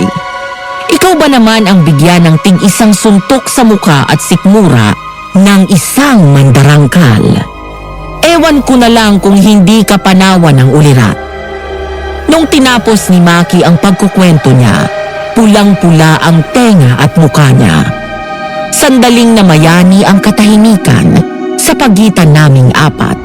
Tanging alon lang ng dagat ang maririnig. At yun ang nangyari. Nakita ni Mrs. Chen ang buong kaubadan ko at ng ilang doormates namin dahil sa pakikipagbuno dun sa aswang. Nakalas ang nakatapis na tuwalya sa balakang ko. Ah, kaya pala may ibang tumatawag sa'yo na Makimola. Nakita na pala nila si The Junior mo na senior ang kargada. Sinaulo ka, Jello, ha? Ngayon, napatunayan ko ng tama ang kutob namin ni Terry. Na ano? Pinupuntirya ka talaga ng mandarangkal na yon. Hindi para kainin, kundi para takutin ka. Torturein, ganon. Tipong may galit sa'yo, ah. Bakit naman ako gaganunin? Para ano? Mabaliw? Pwedeng ganon. O siguro para mabansagan kang baliw. Pansinin mo, bakit parang hinahayaan ka talaga ng aswang na makahingi ng tulong? Tapos, bigla siyang aalis kapag may parating ng mga tao. Tinatanong pa ba yan, Sharon? Siyempre, takot yun. Kasi baka mapagtulong-tulungan siya. Pero bakit hindi niya bitbitin si Maki? O kaya tarakan sa lalamunan gamit ang matatalas niyang binyas? O kaya bakit hindi niya agad nalapain si Maki? Hindi naman agad dumadating ang saklolo kapag nagsisigaw siya ng tulong. Ngayong pinansin mo yan. Oo, tama yan. Iniisip ko din kung bakit eh. Isa pa, imposibleng basta kalamunin ng mandarangkal dahil hindi sila nakakaramdam ng kagustuhang kumain kung hindi nila kapareha sa kama ang biktima at kung hindi yun nasa rurok ng kaligayahan. Ang tanong ngayon, sino kaya yung nantutorture kay Maki? Wala ka bang maisip na ginalit ng babae? Yung sobrang galit? Sapat para maging dahilan na gustuhin kanyang pagdusahin? Ikaw! Ha ha ha, nakakatawa. Kainin ko kayong lahat, makita nyo. Gre! Pura biro, Maki. Madaming babae ang ginalit mo. Baka isa doon ay mandarangkal. Hindi asong na rin ako ngayon. Ha? Bakit mo naman sabi yan, Maki? Kasi alam mo na, di ba nakakahawa yun?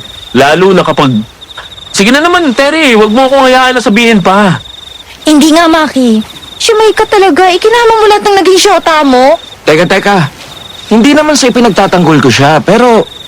bawat naging syota niyan, nagiging pirana. Nangaatake, ganun. Siyempre, willing victim.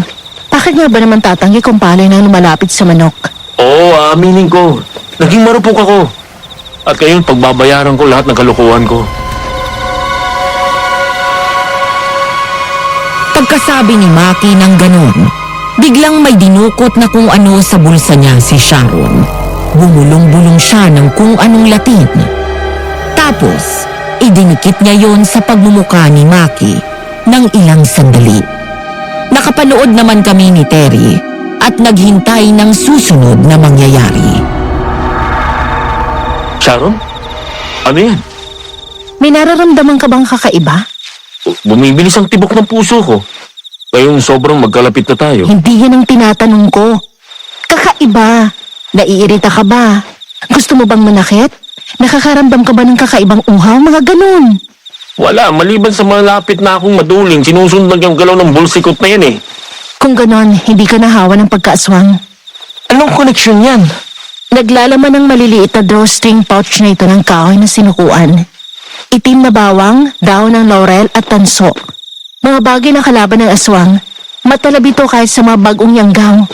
Ngayong napatunayan na natin na hindi aswang si Maki, kailangan na lang nating alamin kung sino yung mandarangkal. Hindi kaya siya din yung pumatay sa syota ni Aling Agatha? Bakit mo naman naisip yan? Yung dalawang pagkakataon na sinugod si Maki ng aswang. May steady siya nun. Paano steady? Tipong seryosong steady. Alam mo na, babaeng seseryosohin. Nagpaplano ng kinabukasan, planong kasal sa hinaharap. Ganong uri ng steady. Kung ganun, posibleng ex na hindi makaget over kay Maki, yung mandarangkal? Si Aling Agatha? Naging ex niya yun? Ang laki na ng tanda no sa atin Ewan ko sa'yo, Maki. Kahit ba poste papatusin mo kapag nagpalda? Salamat sa pag-build up sa akin, Jello ah. May naisip ako. Ano yun, Terry? Ano kaya kung magkunwari kayo ni Maki na mag-on? Tipong seryosohan na. Ano? Bago kayo kumontra, pakinggan niyo muna ang ideya ko. Kung magkukunwari kayo, posibleng mainggit yung naghahabol kay Maki. Aatake ulit yun. Sakto namang may alam si Sharon sa espiritual. Mapoprotektahan si Maki. Ngayong sinabi mo yan, naisip ko. Hindi kaya iniisip nun na may namamagitan na kina Maki at Sharon? Kaya dun sa bahay ni Terry, tinapon ang bangkay nung nilapang syota ni Aling Agatha. Pero bago pa kami nakagawa ng solidong desisyon at plano, nakita kami ni Mang Lucio. Sugod marino niya kaming nilapitan at pinagsisermonan. Dahil nasa labas pa kami, gayong malalim na ang gabi. Abahoy! Anong ginagawa nyo sa labas? Malalim na ang gabi. Magandang gabi po, Mang Lucio. Oh, magandang gabi na naman sa'yo. Tere, oh, bakit ba kayo nasa labas pa? Parang hindi kayo nakakita ng patay kanina. Mamaya pagbintangan na naman kayo ni Agatha na kayo ni Sharon ang aswang. Naniniwala po ba kayo sa sinasabi ni Aling Agatha? Siraulo lang ang maniniwala sa isang iyon. Pero alam nyo naman, ang mga tao, kapag kapani-paniwala ang nagkukwento, malaki ang tsansa na maniwala sila. Kaya huwag nyo silang bigyan ng pwedeng pagbasihan ng chismis. Kayo, Mang Lucio, bakit nasa labas pa kayo ng ganitong oras? May ginagawa lang ako sa may burol. Dugo po ba yan nasa kamay at t-shirt nyo? Oo. Nakabulod ako ng patay na aso. Kulay brown nyo na may puting marka sa likod at sa paa. Kaysa naman babayaan kung nasa daan, ililibing ko na. Mamaya gawin pang usap-usapan ulit. Ganun po ba? O sige na, magsiuwi na kayo. Huwag nyo nang hayaan pa na mga tanod o kaya mga chismosa makakita sa inyo. Una naming inihatid si Sharon. Nagtaka pa nga kami kung bakit wala pang ilaw ang bahay nila. Gayong inaasahan ni Sharon na nakauwi na si Mang Crisanto. Inalok namin na samahan siya, pero itinaboy niya kami at sinabing sigurado siyang darating na si Mang Crisanto. Pagdating sa may amin, umuna na ng uwi si Maki. Isang bagay na pabor para sa aming dalawa ni Terry. Habang naglalakad kaming magkahawak kamay, Jello, Ano yun? Ang lamig ng pawis mo. Basang-basa na ang kamay mo. nagugutom ako. Hindi ka ba kumain kagabi? Kaninang umaga? Hindi ako nakakain kagabi gawa na nandito si Sharon. Paniyalamang gamot lang ang tinira ko para hindi siya makahalata. Hindi naman ako nakakain ng maayos kaninang umaga dahil sa pagwawala ni Aling Agatha. Halika na. Sasamahan kita. Ilan pa bang pagkain mo sa bahay? Yun pang isang problema ko, wala na. Nagugutom na talaga ako. Teka, ano bang gagawin ko? Ha? Ay naku, saktong may mga manok si Lola Guada. Bukas pang kuha ng kliyente nun. Ibabawas kita ng ilan. Iiwanan kita saglit dito sa bahay mo. Babalik agad ako. Bilisan mo, parang mawawala na ako sa sarili ko. Oo, aswang si Terry. Matagal ko na siyang inaalalayan. Since college pa. Bago pa niya naging tropa si Sharon. Kung bakit ko siya tanggap? Alam niyo na ang sagot. Mahal ko siya. Sabi nga ng matandang kasabihan, love is blind. At bulag akong umiibig. Pagbalik ko sa bahay niya, agad niyang inupakan ang mga manok ng buhay pa. Siyempre, tahimik lang ako habang kumakain siya. Nakikinig sa maingay niyang pagnguya. Kumusta? Kulang pa ba? Ikukuha pa kita. Busog. Sabi na, tama ako nagsisinungaling ka ng gabing yon. Nung sinabi mo sa akin na basta mo nalang dinatna ng mga patay na hayop sa likod bahay mo, Sharon? Anong ginagawa mo dito? ako sagutin niyo. Anong ibig sabihin nito? Matagal mo na ba akong pinagsisinungalingan, Terry? Ikaw ba? Ikaw ba ang nanakit kaninang Crisanto? Anong nanakit? Anong nangyari kay Mang Crisanto? Nagmamaang-maangan ka ba? Pinagkatiwalaan kita, Terry. Itinuring kitang ate ko, best friend ko. Sinabi ko lahat sa iyo mga lihim ko. Ang mga bagay na... trinidor mo ako. Isa kang aswang! Papatayin kita! Wow! Sharon! Jello! Hindi naman ako namatay. Butas lang ang palad ko at may haging ako ng saksak sa tagiliran. Pero ang sakit, sobrang sakit nun. Napahiyaw ako. Yung uri ng hiyaw na hindi ko pa nagagawa sa tanang buhay ko. May nagawang buti naman ang pagharang ko dahil mukhang natimulian si Sharon. Namalayan ko na lang na ginagamot niya na ako at panay ang iyak niya. Bakit ka ba kasi humarang? Hindi naman para sa iyo yung saksak eh. Sharon, nakakapag-isip ka naman ng tama. O, timang ka pa din, gawa ng galit. Sa palagay mo ba talaga? Ahayaan kong magbatayan kayong mga kaibigan ko? O ang hayaan kitang saktan si Terry? Ano bang gagawin ko? Nalilito na ako. Bakit hindi mo simulan sa pagsasabi sa amin ni Terry na nangyayari? Bakit kinapasugod dito? Nung makaalis kayo ni Namaki, Nung iwanan namin si Sharon, tumuloy na siya sa bahay nila ni Mang Crisanto. Pagsindi niya ng ilaw, tumambad sa kanya ang halong damusak ng tubig at bakas ng dugo sa sahig. Nang sundan niya yun, nakita niya si Mang Crisanto na may malalalim na sugat sa may balikat at tadyang. Ganito ang pangyayari, Madam Venus. Ayon sa kwento ni Sharon sa amin, Sigurado ka bang ayos ka lang dito? Pwede naman kaming tumigil na tatlo dito. Sasamahan ka namin hanggang dumating si Mang Crisanto. hindi na. Sanay na ako kay Ninong. Minsan talaga ginagabi yun eh.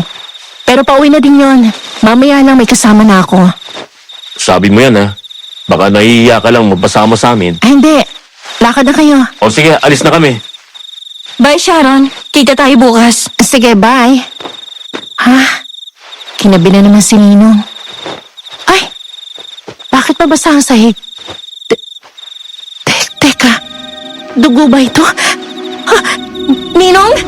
Nasaan po kayo? sinundan ni Sharon ang bakas ng dugo at ang pinanggagalingan ng mahinang ungol.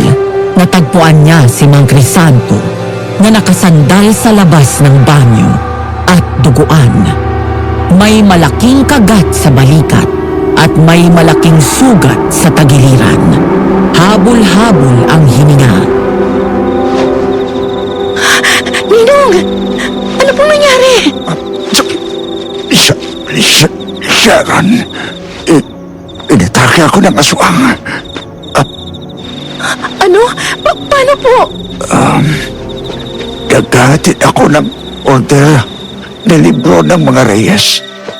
E nung mapatan ako sa may tulay, bigla na lang may umatake sa akin.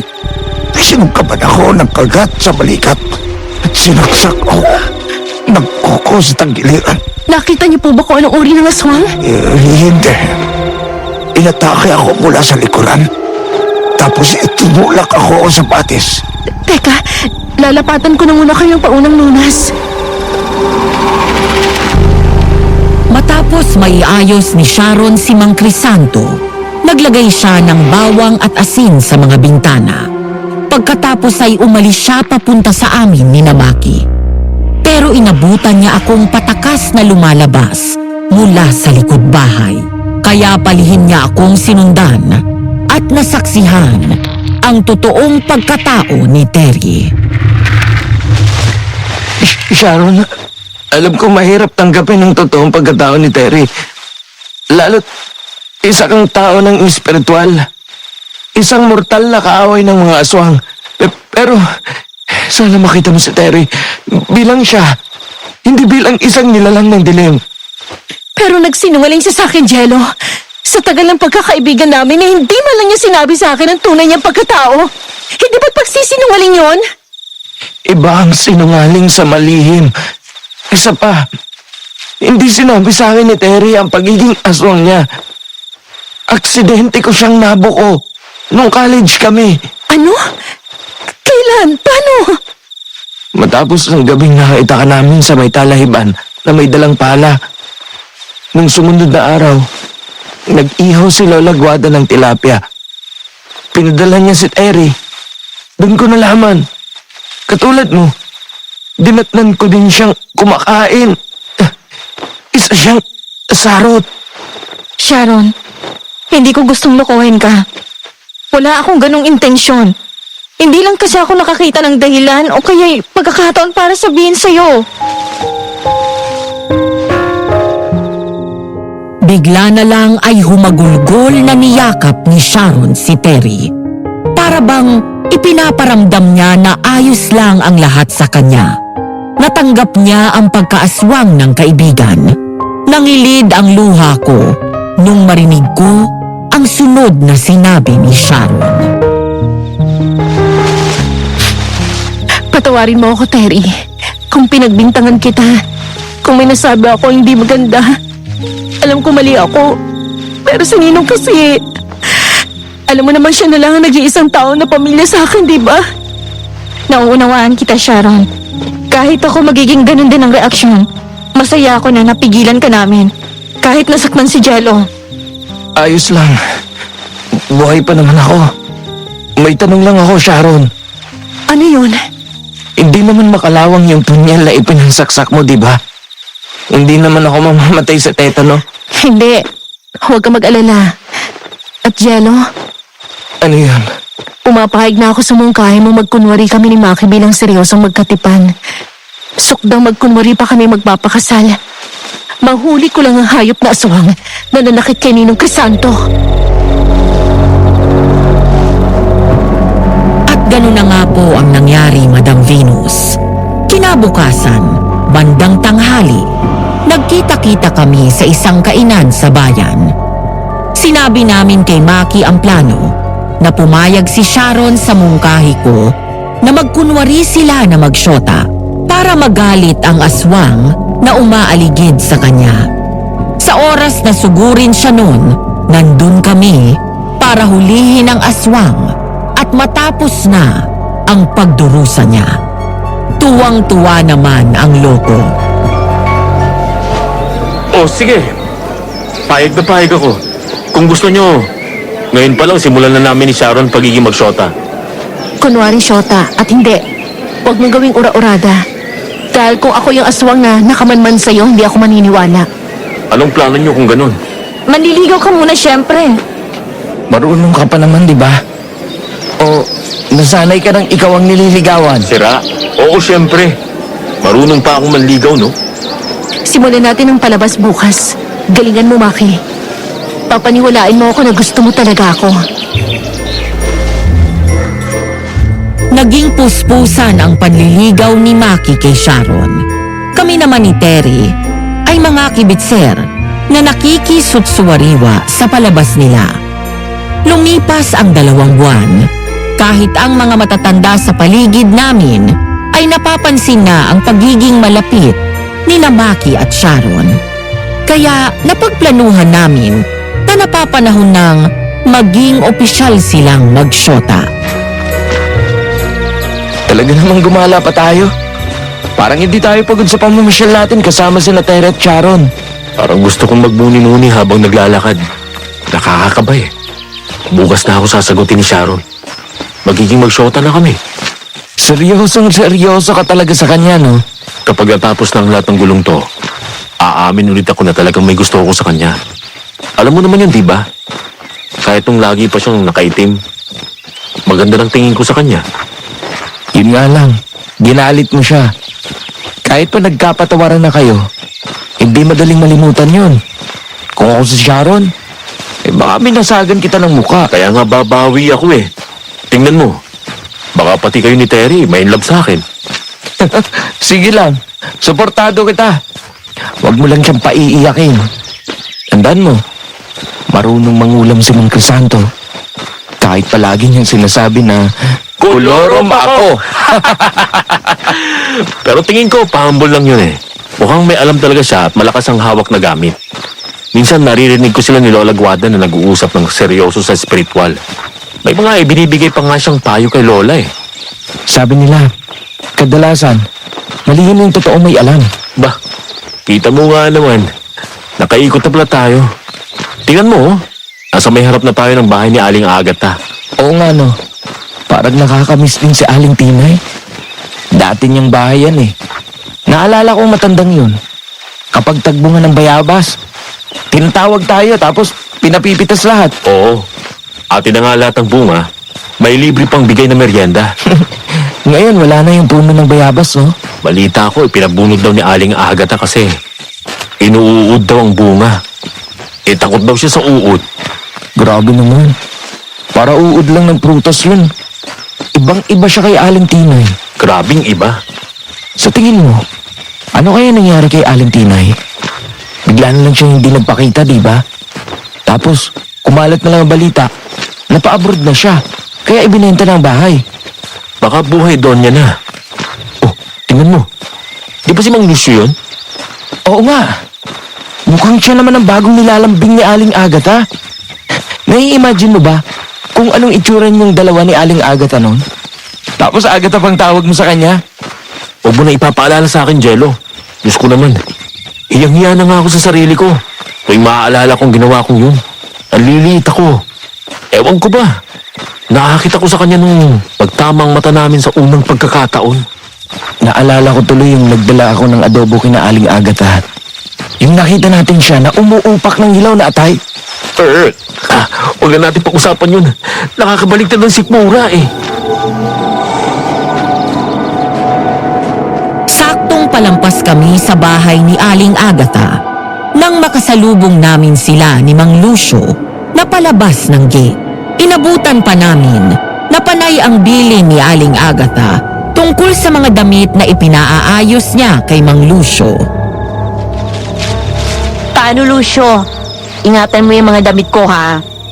Oo, ingatan ko. Pero ano nga palang balak mo doon sa iba mong mga damit na nasa patahian ko?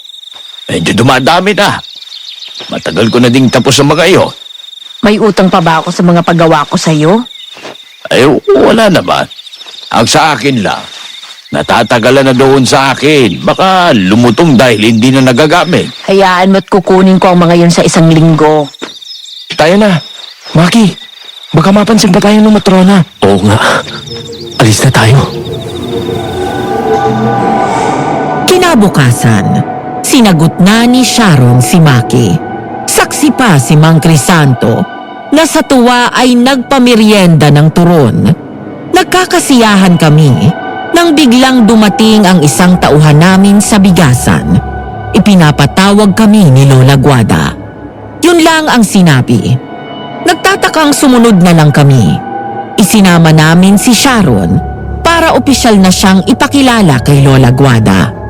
Pagdating namin, May kausap na pulis si Lola Guada. Nandun din si Mang Lucio. Wala pa kaming alam na nakakaaway ni Dante.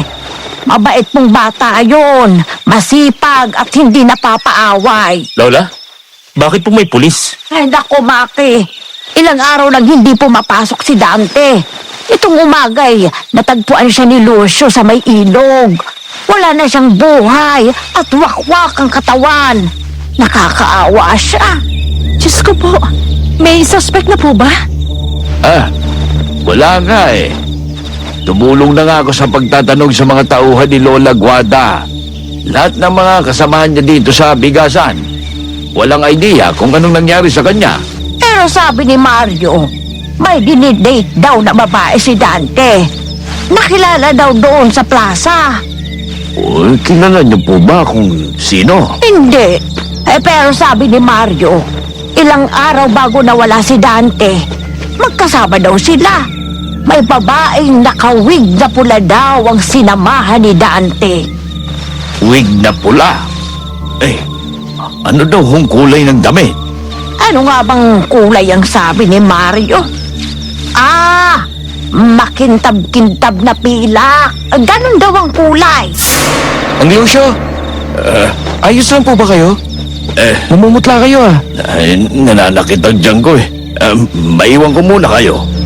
Ay, nako. Hinervyos yata ng gusto si Lucio. Kawawa naman. Dalhin nyo nga mamaya ng pampakalaban ng sikmura.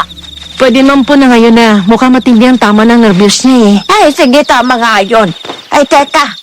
Ikaw yung magandang dalaga na pumunta nung birthday ko, ano? Ako po si Sharon. Masaya po ako na tatandaan niyo pa ako. Sharon. Ay, ako si Lola Guada.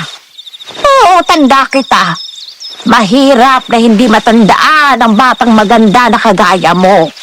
Pareho kayo ni Terry. Ika'y kukuratin ko dyan eh. Sabi mo katulong ka. Yun pala'y inaanak ka ni Crisanto. Napakapilya mong bata ka. Sorry po. Bakit nandito ka? Nakikiasyoso ka? O may kailangan ka sa akin? Lola, syota ko na po si Sharon. Aray! Lola, bakit po kayo nababatok? Ayusin mo. Hindi syota. Kung hindi nobya, kasintahan, o kaya ay girlfriend. Wag mong tinatawag na syota ang babae. Ubod ka ng walang galang. Pero ako'y masaya, Sharon. Salamat naman at nagustuhan mo ang aming binata. Kahit medyo loko yan. Si Lola naman eh. Mabuti pa magkwentuhan na muna tayo sa loob. Mapalipas man lamang yung masamang balita at malungkot na sinapit ni Dante. Terry, sumama ka na din. Namimiss na kita. Bihira ka nang tumalaw dito eh. Sige po, Lola. Sasama po ako. Nang-miss ko na din pong kwentuhan natin. Inabot na ng gabi ang pakikipagkwentuhan ni na Sharon at Terry kay Lola Guada. Doon na din sila naghapunan sa amin. Nang makatapos ng kain, magalang silang nagpaalam kay Lola. Kami naman ni Maki ay nagpresintang maghahatid. Siyempre, ako ang kay Terry at si Maki ay kay Sharon. Habang naglalakad kami ni Terry, napag-usapan namin ng bahagya ang hinaharap. Jello, kanina nung makita ko si Maki at Sharon, napaisip ako tungkol sa hinaharap nating dalawa. Pakasal na kaya tayo? May ipon na ako. 5 beses mo na akong inaalok. Oo nga. Mukhang hindi na naman ang sagot mo. Ayos ka lang ba talaga? Aswang ako. Walang buting mahihita ng kagaya mong tao sa tulad kong aswang. Kung maging mag-asawa man tayo, wala akong balak na magkaroon ng anak. Ayokong pagdusahan ng anak natin ng sumpang to. Di wag tayo mag-anak. Pangalagaan na lang natin ang isa't isa. Nakikinig ka ba? Malaki ang tsansa na mahawa ka sa akin. Ilang beses na tayo naghalikan. Hindi pa naman ako natatakot sa bawang. Nakakakain pa din naman ako ng adobo, sinangag, at iba pang pagkain na may asin, kalamansi, at ibang sahog na kalaban ng aswang. Narinig mo ba yun? Parang may kumakalaskus doon sa may damuhan. Baka ligaw na hayop. Hindi, ibang pakiramdam ko. Tumakbo na tayo! Terry! balahiban ay lumabas ang mandarangkal. Binundol nun si Terry. Dahilan upang tumalsik siya palayo sa akin. Nakita kong umamba ang matatalas na bias ng aswang kay Terry. Kaya pumulot ako ng bato at binato ko yung aswang. Ako naman tuloy ang sinugod. Nagpahabol ako, pero nadapa ako sa nakausling bato. Buong akala ko'y katapusan ko na. Pero isang bulto ang humarang sa pagitan namin nung aswang. Yelo! Mang Lucio! Manakbo ka na! Delikado dito! Si Agatha! Si Agatha ang aswang! Jello! Terry, nandito ako! Layuan mo si Jello! Hayop kang aswang ka! Nag-anyong aswang na din si Terry. Nagpambuno silang dalawa ng mandarangkal. Dahil mas maliit ng dihamak ang anyong aswang ni Terry, panay kagat lang sa bandang paa at bisig ng aswang ang nagawa niya. Ilang beses din siyang humagis. Muntik nang mapatay si Terry. Pero dumating si Sharon na may hawak na siit ng kawayan. Matapang siyang sumugod kasabay ng pagbanggit ng kung anong Latin. Nandun din si Maki. Alis! Umalis ka, Aswang! Wala akong kapangyarihan sa lugar na to! Layas! Sharon! Terry! Diyos ko po! Ano nangyari sa'yo? Aswang si Terry? Paano? Kailan pa? He, manahimik ka nga muna, Maki. Oo, aswang si Terry pero hindi siya kumakain ng tao. Ipapaliwanag ko ang lahat sa'yo mamaya. Sa ngayon, mahalagang umalis na muna tayo dito. Terry, ayos ka lang ba? Ayos lang ako. Pero si Mang Lucio, tulungan niyo. Malalang tama niya. Kaagad namang nadala sa ospital si Mang Lucio. Naging patawirin siya, pero naagapan agad ng mga doktor. Habang naghihintay kami na magkamalay siya, nag-uwian muna kami. Dala ng pag-aalala sa aking tagapagligtas, hindi ako nakatulog. Kaya maaga akong dumalaw kay Mang Lucio. Pagdating ko doon, nadatnan ko sila ni Lola Guada na magkausap. Ipapaalam ko sana na nandun ako, pero natigilan ako sa narinig ko. Ang anak ko, ayos lang ba siya? Nailigtas ko ba siya? Oh, Lucio, nailigtas mo si Angelo, ang ating si Jello. Masaya ako kung ganon. Kahit papano'y may naging silbi ako sa kanya. Ano ka ba namang tao ka? May silbi ka. Hayan nga't nagsisikap ka para sa kanya. Palihim mong tinutustusan ang mga pangangailangan niya. Alam kong hindi sapat yon. Pero isa akong walang kwenta gama. Hindi ko man lang napigilan si Ninita na ipaampun siya. Hindi mo yun kasalanan. Hindi mo alam na nagdadalang tao pala siya sa anak ninyo. Isa pa, lulong sa droga at sugal ang babaeng yun. Sino bang matinong babae ang magbebenta ng anak niya? Awang-awa ko kay Jello. Lumaki siyang walang magulang. Isang biyaya kung itinuturing na sa inyo siya napupunta. Nagkaroon siya ng magandang kinabukasan at itinuring niya siyang tunay na apo. Mabait na bata si Jello.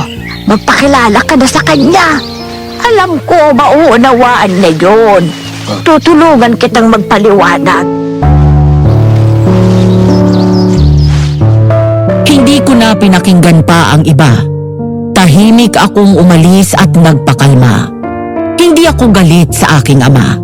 Nabigla lang ako dahil buong buhay ko, naniwala ako na ayaw sa akin ng tatay ko.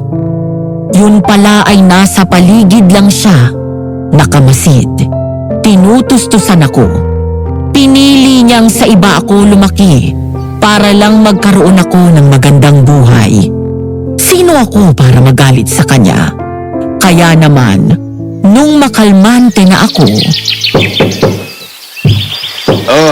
Bukas yan! Tuloy!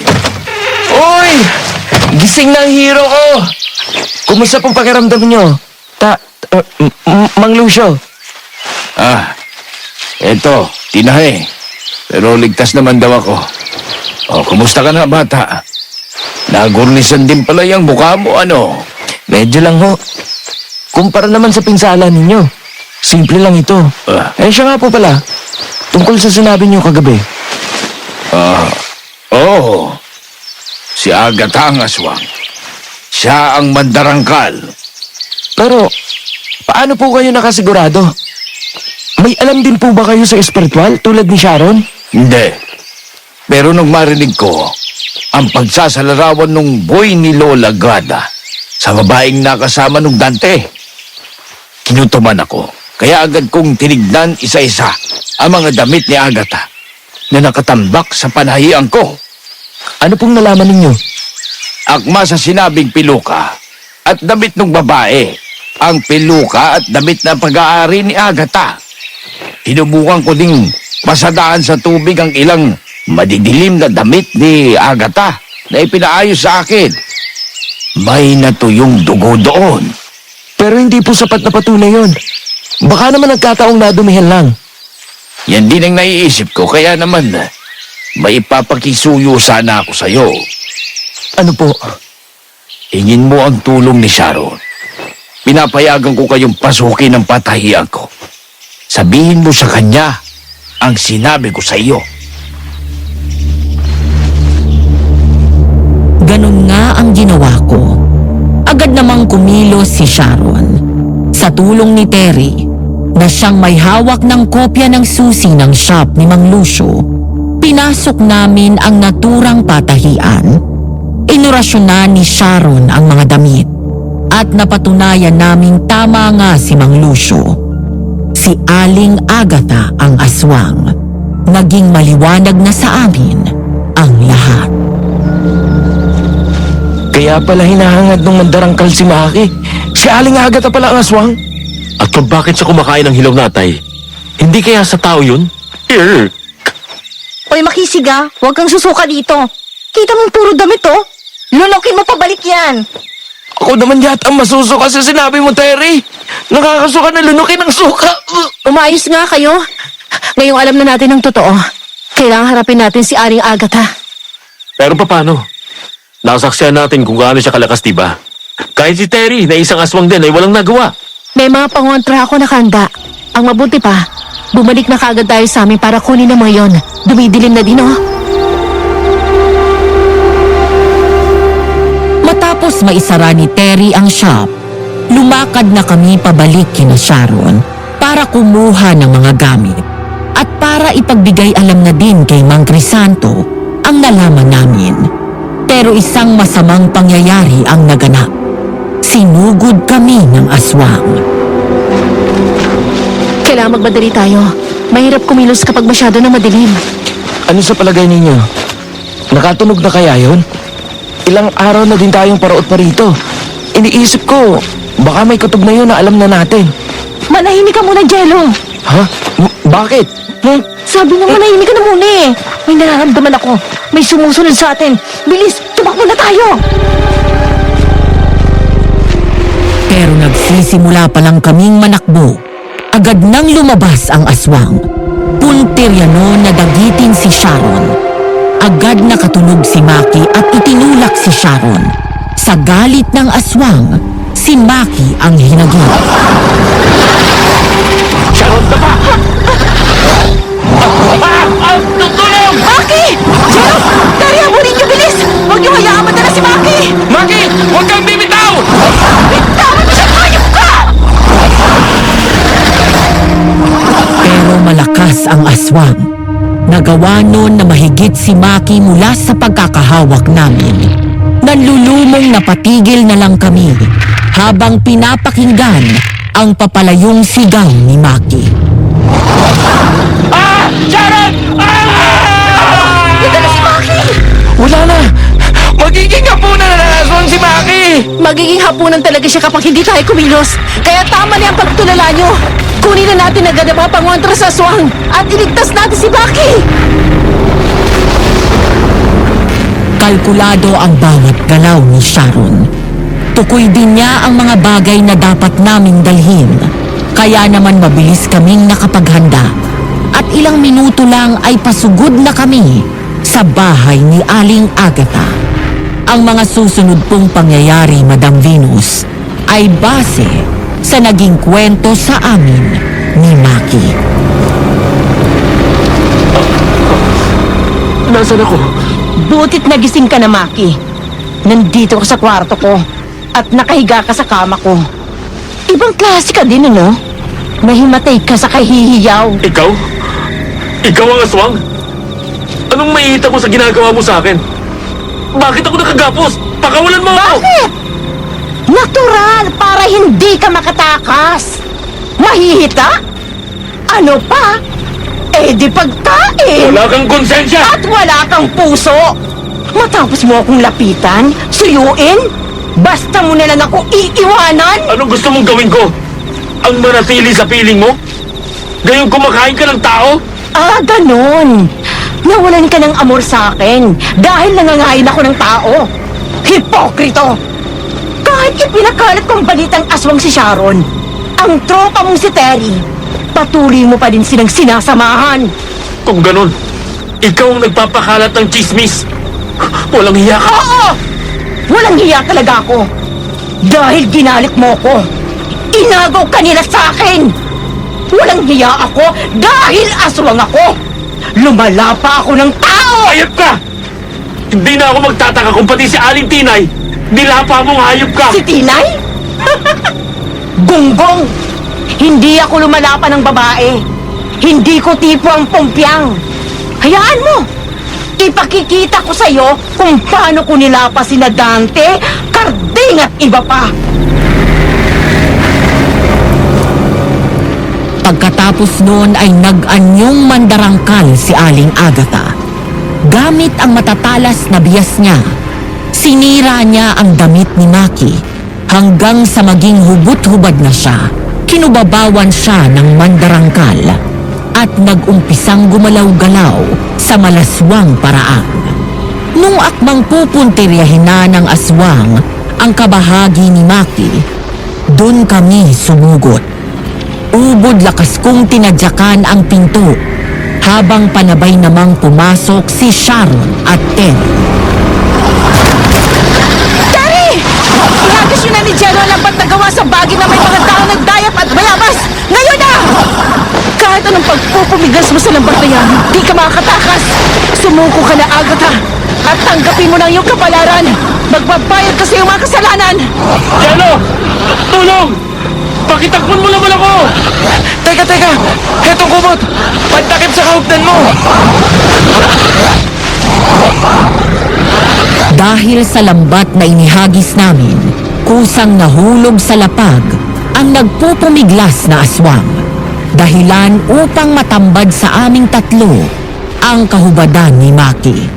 Kumuha ako ng kumot at tinakpan siya. Inihanap namin siya ni Terry ng maisusuot. Bagay na hindi mahirap gawin dahil tambak ang gamit ng lalaki sa silid na yun. Nang maiayos namin si Maki, abala na si Sharon sa pagpapahirap sa aswang. Talaga hindi ka susuko? Philip Cruzes! Sa bawat pagpupumigas mo, makakaramdam ka ng iba yung sakit sa katawan mo. Tulad ng sakit ng pagkakapago kay Kristo! Tumalaban ka, ha? Jello! Iabot mo sa akin ang baon natin pandilig ng orchideas! Eto oh! Hoy, aswang! Alam mo ba kung anong laman nito? Hayaan mo sabihin ko sa'yo. Naglalaman ito ng kinatas na dahon ng guyabano, ikmo at bayabas. Pinigaan ko ng 49 kalamansi at 7 kutsarang asin. Natatakot ka na ba? Oo, dapat. Pero mukhang hindi ka naman naiibo.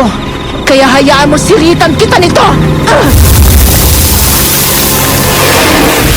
Nangulo ang balat ng aswang na nasiritan ng inispray ni Sharon. Animoy asido yon na nagpapakulo ng laman ng tao. Umangil ng mahaba ang aswang at nagbalik sa anyong tao. Tama na! Ayoko na! Masakit! Huwag mo na akong pahirapan! Manalo ka na! Damdam ko'y sumuko ka din. Oo! Suko na ako! Pakawalan mo na ako! Pangako! Magpapakalayo-layo na ako! Sige! Ano? Sharon! Hindi mo siya pwedeng pagkatiwalaan!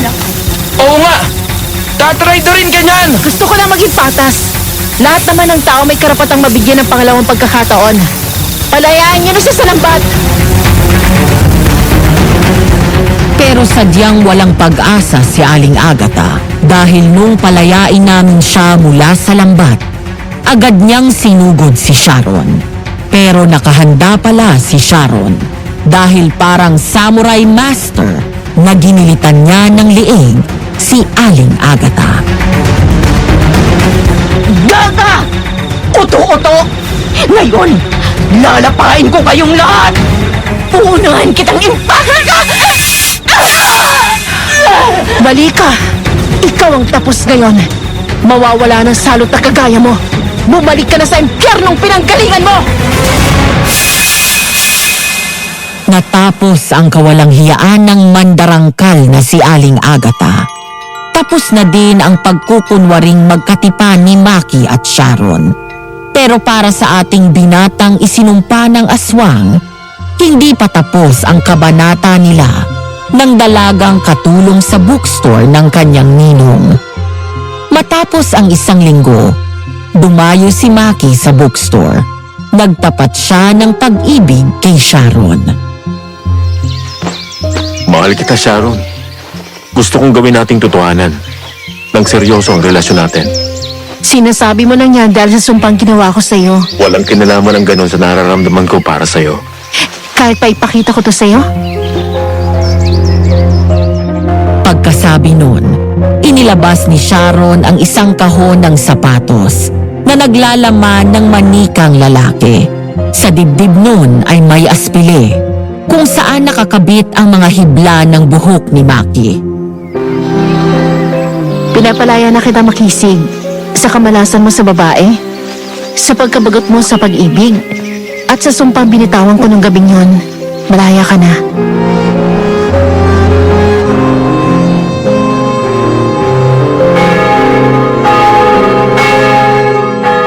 Ilang taon ang lumipas at naikasal si Maki at Sharon. Bit-bit nila ang manikang minsang pinaniwalaan ni Sharon na naging daan para tumalab ang sumpa niya. Pero sa halip na sumpa, tunay na pag-ibig ang natagpuan nila. Kami ni Terry, naikasal din kami at masaya kaming nagsasama hanggang sa ngayon. Wala kaming anak, pero masaya kaming pangalagaan ang isa't isa. Hindi ako nahahawa sa pagkaaswang dahil umiinom ako ng pangontra na ibinigay ni Sharon. Sa mga pinagdaanan namin, natutunan ko na ang sumpa ay di lamang nagmumula sa pangungulam. Kadalasan, ito ay epekto ng mga naging mali at pangit na desisyon natin sa buhay. Mga konsekwensyang dapat nating harapin para maging maayos ang hinaharap natin. Tying up loose ends, ika nga nila. Dito ko na po tinatapos ang aking liham, Madam Venus. Maraming salamat po sa pakikinig. Lubos na gumagalang, Angelo.